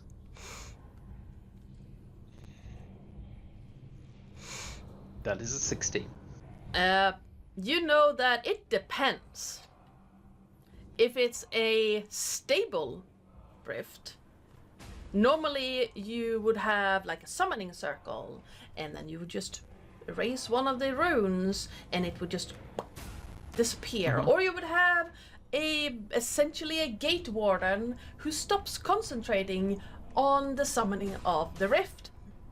Right. As this one doesn't seem to have any runes around it, you don't know. It could be one of the unstable ones that was mentioned in the notes. It could be a rapidly growing one. It could have been one that was triggered by the death of the mage. You don't know. Well, so my usual methods of closing one down normally involves erasing summoning circles or stop concentration.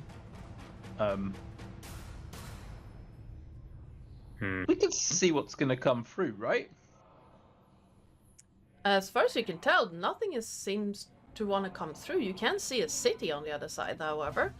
And, well, it might be one of the ones where the gatekeeper is on the other side. Do I recognize the city? Yes, it is called... Let me see. It's called Evernight, and is the mirror of Neverwinter in the Shadowfell. Did you say Evernight? Yes. Okay, sorry. The cat sat on my arm at the exact moment and knocked my headphones. I mean, I don't know whether or not you can see this, but this is what I'm currently doing. Aww. Sweetie. It's just Evernight, guys. We can just hop through, and I mean, whoever it is that's opening it might be on the other side. And who is getting these people to safety? Why don't you get Lovely to take them to safety? This time I made Lovely do something. Something shot Lovely in the eye. It's alright. The Spectre can go with you. With her. And she will look at Falcaf, not knowing if a specter will make it better or much worse. I don't know what to tell you. I don't think so. I don't think a specter will help. And I'm sure Elliot could send the zombie. How about we ask the elf? That might lead to something. Excuse me. Well, I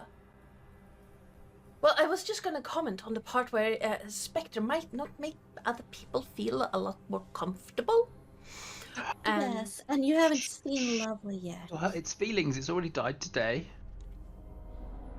oh no, it's a lovely spectre for a spectre. I just say that some people are not. It's a very fascinating. And did you say Evernight? Did you know that Evernight is actually, in fact, the mirror of Neverwinter in the Shadowfell? I've never been myself, but I've read a lot about it. And well, Shadowfell is not really a place where the locations correspond to our. But even though it's a mirror, I am rambling. Well, why don't you join us? And then Yeah, would you like to see Yeah. Evernight? Can I? That would be. I mean, I Sure. would be a lot of help. Not compared to you excellent. Stay behind us, heroes? and if somebody tries to attack you, dodge. Okay. Well, I haven't been able to travel to a different plane of existence in centuries. This is gonna be so great. Yes. Well, that solves that problem. He gets to come with us. And could the other guys at the door is unlocked, right? So we just need to get a message to them to tell them that they can leave. Fine. And you can see Nocturus sitting on the ground as she connects to Lovely as a familiar. All right. How far can you connect with Lovely? I'm trying to find that out. I think it's 100. I said. I think it's longer for familiars. I know you can see through their eyes at 100 feet. I'm not sure how far it is to give orders.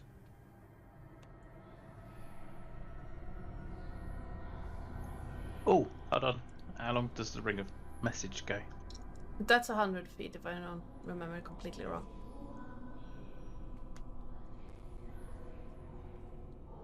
And I don't actually know if you have to be able to see them.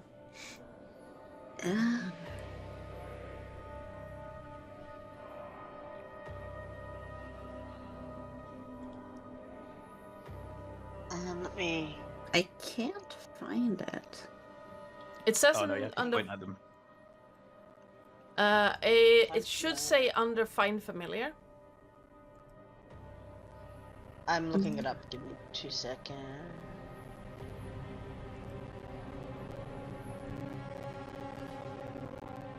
Right here, 100 feet. Okay, just 100 feet, yeah. You can technically reach Lovely Okay. if you can do it through walls, because it's exactly Yeah, 100 just feet. 100 feet. Okay, yeah, because it's exactly 100 feet between you and Lovely right now. Okay, so she will connect to Lovely and be like, Lovely dearest, I know you can't speak, but can you start dragging them outside?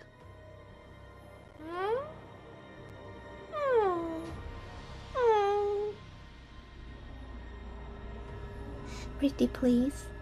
You get an you get an image in your head of Lovely's long tentacly arms just grabbing one each of them and just bobbing. Start guiding them outside, yeah. Yeah. And Thank you, Lovely. a kind of frightened shriek echoes through the whole complex. And just point them to outside, and then you can come back to us, Lovely. Because apparently we're shifting planes. Yeah. You get images of just dancing along, and then you lose connection for a moment because you go outside 100 feet. Yeah, and she will just... Her eyes is like really... You can see the green get removed from her eyes. And then suddenly come back. Lovely is taking them outside, but I am still waiting here for Lovely until Lovely comes back, because I do not want anyone to shoot Lovely in the eye again. Lovely does not deserve it. Indeed. I agree. Because Lovely has been a very good babysitter. Ignore the shriek. I intended to. I don't suppose there is an armor shop in this place. Is there? Oh, if it's like Neverwinter, well, there will be shops and markets and everything. It's Wonderful. like if you said Evernight. Evernight is a proper city. It's Oh, just a darker reflection. And by dark, I don't really know a lot of about the Shadowfell, but I know that there are basically two mirrors of the material plane. One is the Feywilds and one is Shadowfell. One is like if you took a festival and you made it drunk and painted it with vibrant colors, that's the Feywilds. And then Bullshit. you have the Shadowfell, which is kind of cold and dark and full of shadows. Like reality on a Monday. But yes, I think so. Again, I haven't been there, so I don't know how true the books I've read are. It's gonna be great to be able to see that. But yes, there should be places where you can buy stuff there. Good. Hey, Draven's a local, right? He'll be able to give us the tour. Hmm? Sure. I have got no objection to giving you guys a tour. A few minutes later, you see Lovely just like one of the most deranged balloons you've ever seen, floating down the hallway towards Nocteria, and you hear the elf go, "What in the world is that? This looks incredible." Lovely. Well, yes, it is. I don't. And Nocteria will just hold out her arms, and it will just float into her arms like a ball. And you Oh, can see the fascinating. tentacles going around all of her, and she's like, "Oh, Lovey, you did such a good job. And Mommy's so proud of you." And she just strokes it. Lovely just bobs back and forth in her arms, just wrapping around. You know, like when you have octopuses in like in a tank, you put your hand in there and just Lovely. Well, Shall we? Let's. yes, absolutely. Okay. Well, after you, I'm no use if something bad happens. Right. And Nocteria will connect to Falcath.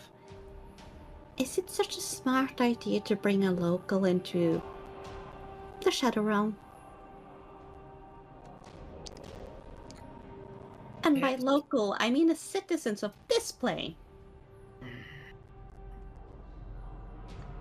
I don't think so. I feel like, If he dies, we get less paid. yep. But Does that mean we can blame? perhaps if we show him, because he seems to be particularly excited, he might offer us some compensation. Maybe. I am holding onto a spell slot for Revivify. And hopefully we can actually find a place to rest in this place.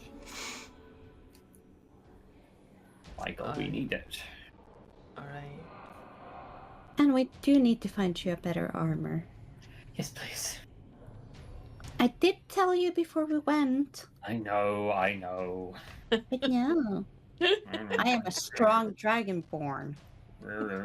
And she will say that a little bit like me.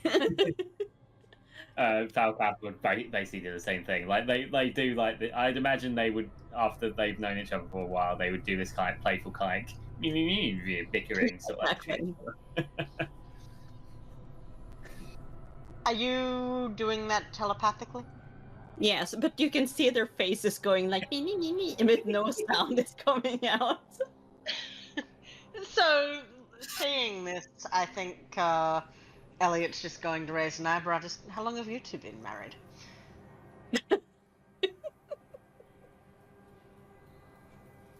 Nocteria will look at you, Elliot.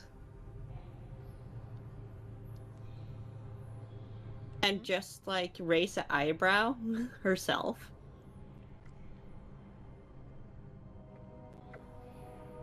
I think he's a little bit too young for me. Huh. Well, you're clearly not siblings. We have our dynamics. He has the muscles. I have the brain. That's why they call us the bloody bees. Makes sense. Incorporated. Yeah. TM. Alright, you stepping through the portal? Yeah, after they've already made the decision to go, I've stepped through already. Alright. Yeah. You step through this portal, and Draven, you're used to this feeling of having all air just sucker punched out of you by the difference between the material plane and whatever this in-between world is. The rest of you, it's cold, it's hot, it's like static everywhere. You feel those tingles that travel through your body if a hand or a foot falls asleep. It's pressure and sensation of floating in like comfortable water all at once, just whirling around you. And on top of it all, you have this sensation of being intensely scrutinized. Draven, that's new. That's not something you are normally experiencing when stepping through this kind of portal or gateway. And as you move through this gate to this Shadowfell, this crevice, each of you get a sense of being tethered together in this long, winding, coiling rope. And then you appear in a hole in the ground. I have not felt so judged since I fell.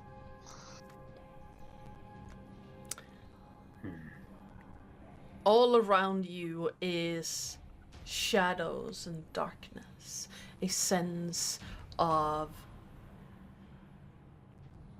meh all around you. Come on. And looking around, you're in a hole in the ground. A relatively freshly dug hole. All around you are coffins poking out, and above you you have these trees gnarled and dying, with skulls outfitted with candles hanging from the branches. Looking around, your elf friend is not there, and then you hear a bum bum bum bum bum. Let me out! From one of the coffins around you. It had to be him, didn't it? I mean, it's kind of funny, the elf in the coffin. Beats elf on the And- shelf. Yeah, and she will open the coffin. Or try. Yeah, you open the coffin. It's a little bit heavy with dirt have fallen in on top of it, but you do manage to get it She open. is struggling. Her fucking strength is 8. Yeah, it's like you struggle a little bit, but you don't have any over the top issues getting the coffin open, but it's a little bit of a struggle. And Nocteria, as you get the coffin open, and the elf just that was all right. Do apologize about that. How did you guys not let? Never mind. It's fine. As he starts rambling Look like on, it. Nocteria, with your passive perception, you hear movement. And then sniffling sound. Scratchings. And then I think more I- movement. And I don't recognize the sounds. Do you protect the... And she looks at the elf that's still sitting in the coffin. Elven And- keyword. Sorry, I forgot to introduce myself. And she's like, well then, Eldon. And she closes the lid again to keep him safe. Just stay there. And she will stand on top of the coffin. We'll get you out when it's safe. Looking up over the standing on top of the coffin, you can just barely see above the edge of this hole, Nocteria. And you can hear the snuffling, shuffling sound, as if someone is trying to sniff out, or trying to pinpoint where that sound came from. And then a foul smell hits all four of you, as if death rolled in. It's the smell of decaying flesh. I've got this. And I'm gonna do this. There's never any rest for the wicked, is there? No, there's not. As Falcath, Mm-hmm. looking around, you see two hunched gray-skinned figures off in a little bit of a distance, vaguely outlined in the light of these skull lanterns hanging from the trees. They are hunched and long-limbed and moving around as if searching for something. And you recognize these creatures as ghouls, similar to the ones you fought in the catacombs. I've got Well, it. They haven't At least- noticed you yet. be very, very quiet. There are ghouls around us. We must be very careful not to get their attention, but they are easy to deal with. But I Oh, think if you I'd get rather... their attention, I can I'd get mu- rid of them. As can Okay. I. But I Or I think... can- Or I can ask Lovely to be a distraction. He's a floating balloon. We have options, but what do we feel They would is... reflect like that. Well, I'm a little bit drained out of magic. I've got a little in reserve still. Well, I'm very happy for you.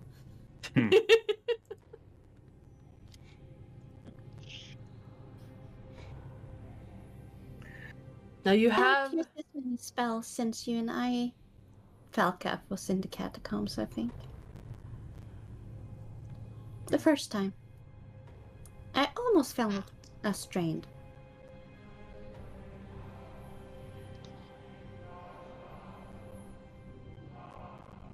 Well, I tend to always keep a little in reserve in case someone happens to perish.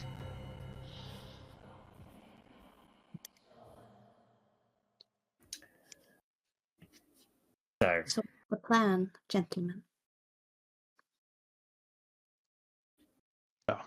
We need a safe space, don't we? And I think we're going to have a slight issue moving the elf. So I believe it's time we locked and loaded, as they say. I reload my crossbow. that's who says.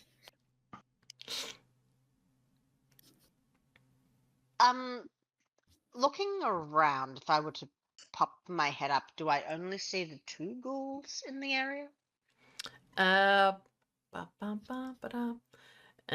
Popping your head out, within like really close distance, maybe 30 feet or closer, you have the 2. Further away, at about 60 feet away from you, you see another 4.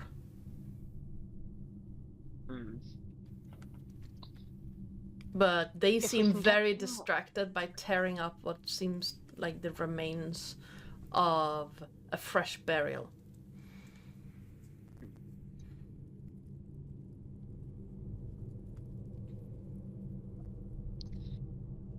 I can deal with these, or I can try and deal with all of them.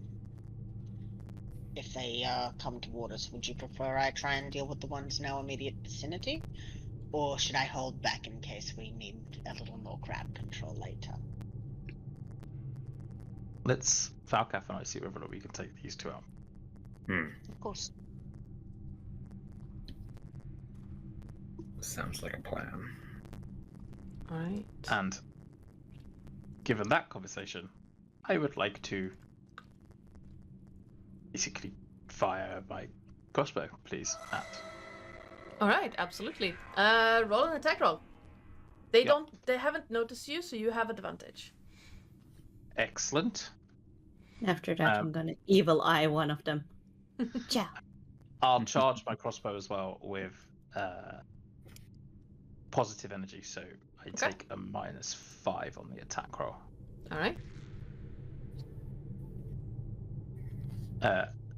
20 hits. Yeah, 20 hits. So there's that, and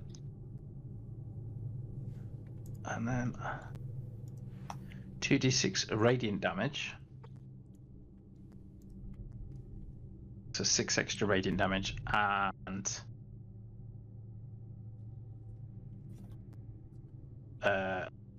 the next attack rolled made against it by a creature other than me has advantage on it. Okay, which So one it's are you this- shooting at? This one. Okay.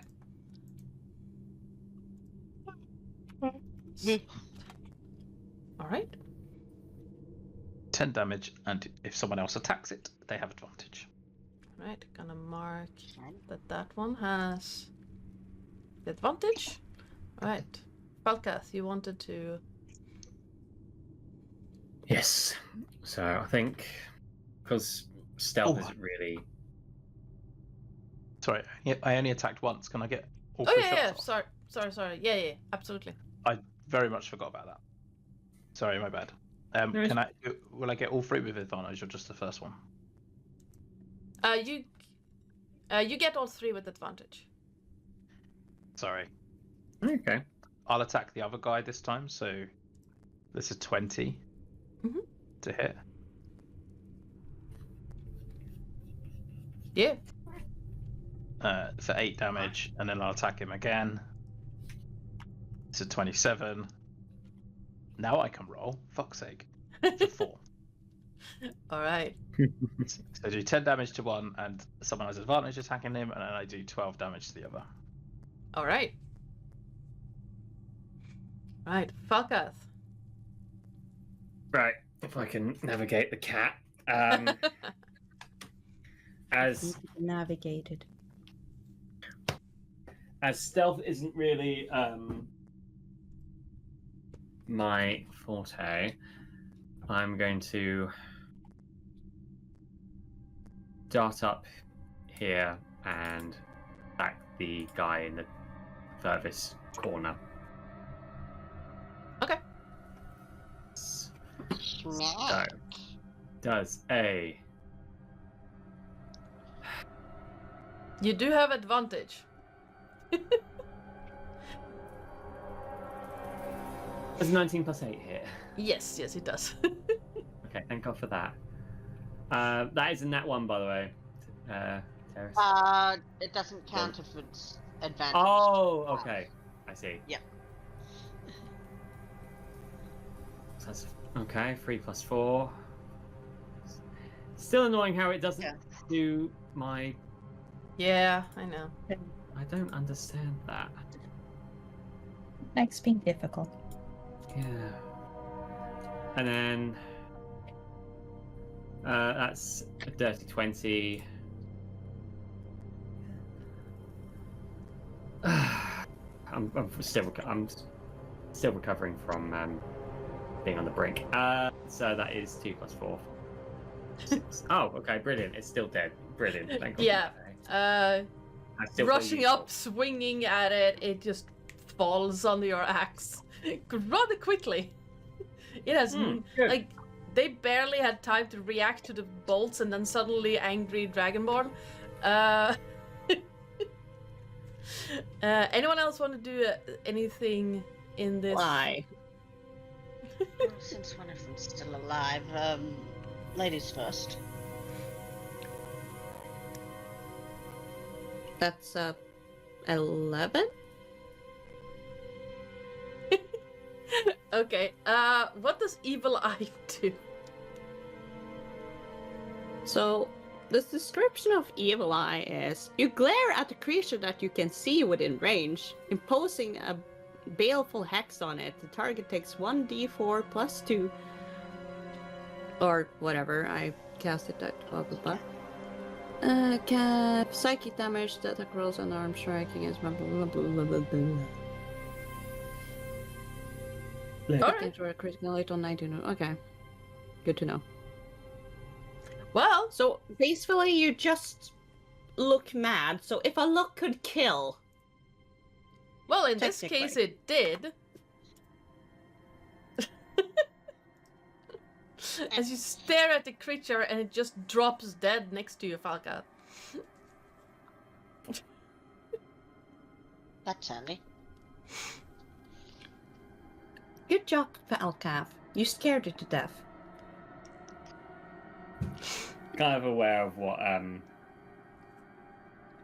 Nocteria did, because I think he's kind of seen her do that sort of thing before. He has. She would have done it to you before, and you would be most likely very sure that you scared something to death, but then she would mock you for it. I think he would have learned that by now, so it kind of Yes. just like gives like a kind of like savvy sort of like. Yeah, but she knows Not that the thinking. other doesn't know that she does it. Oh, yes. So she's like, good job, Falcav. You scared it to death. So he's gonna like, play along and be like. Now, there are others about, or we can maybe try and evade them and get to.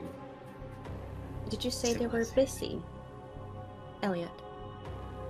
I saw that they looked like they were busy eating a corpse, right? They're digging through what looks like a freshly dug up grave. So, yeah. Then I say They're we can working throw on getting a snack, so I don't think we really have to worry too much about them. Then I We're say quiet that and careful. then maybe we should get the elf out of the shelf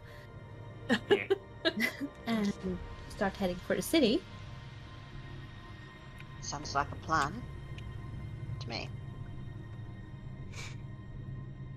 All right. You do manage to get out of this hole and start walking towards the city in the distance. If you want, if you make your way there at a leisurely pace, I will let you take a short rest as you're walking, but no running or walking fast. No running through the corridors. I'll take that. I'd love a good short rest right now. And Also love a short rest. as you get to the city limits, there are no walls keeping this place closed in.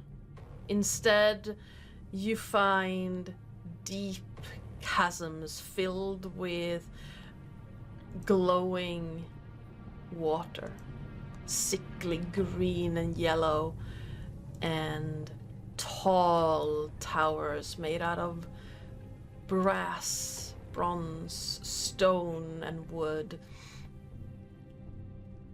You see banners and flags waving in a wind that seems to go opposite to the breeze you're feeling on your face.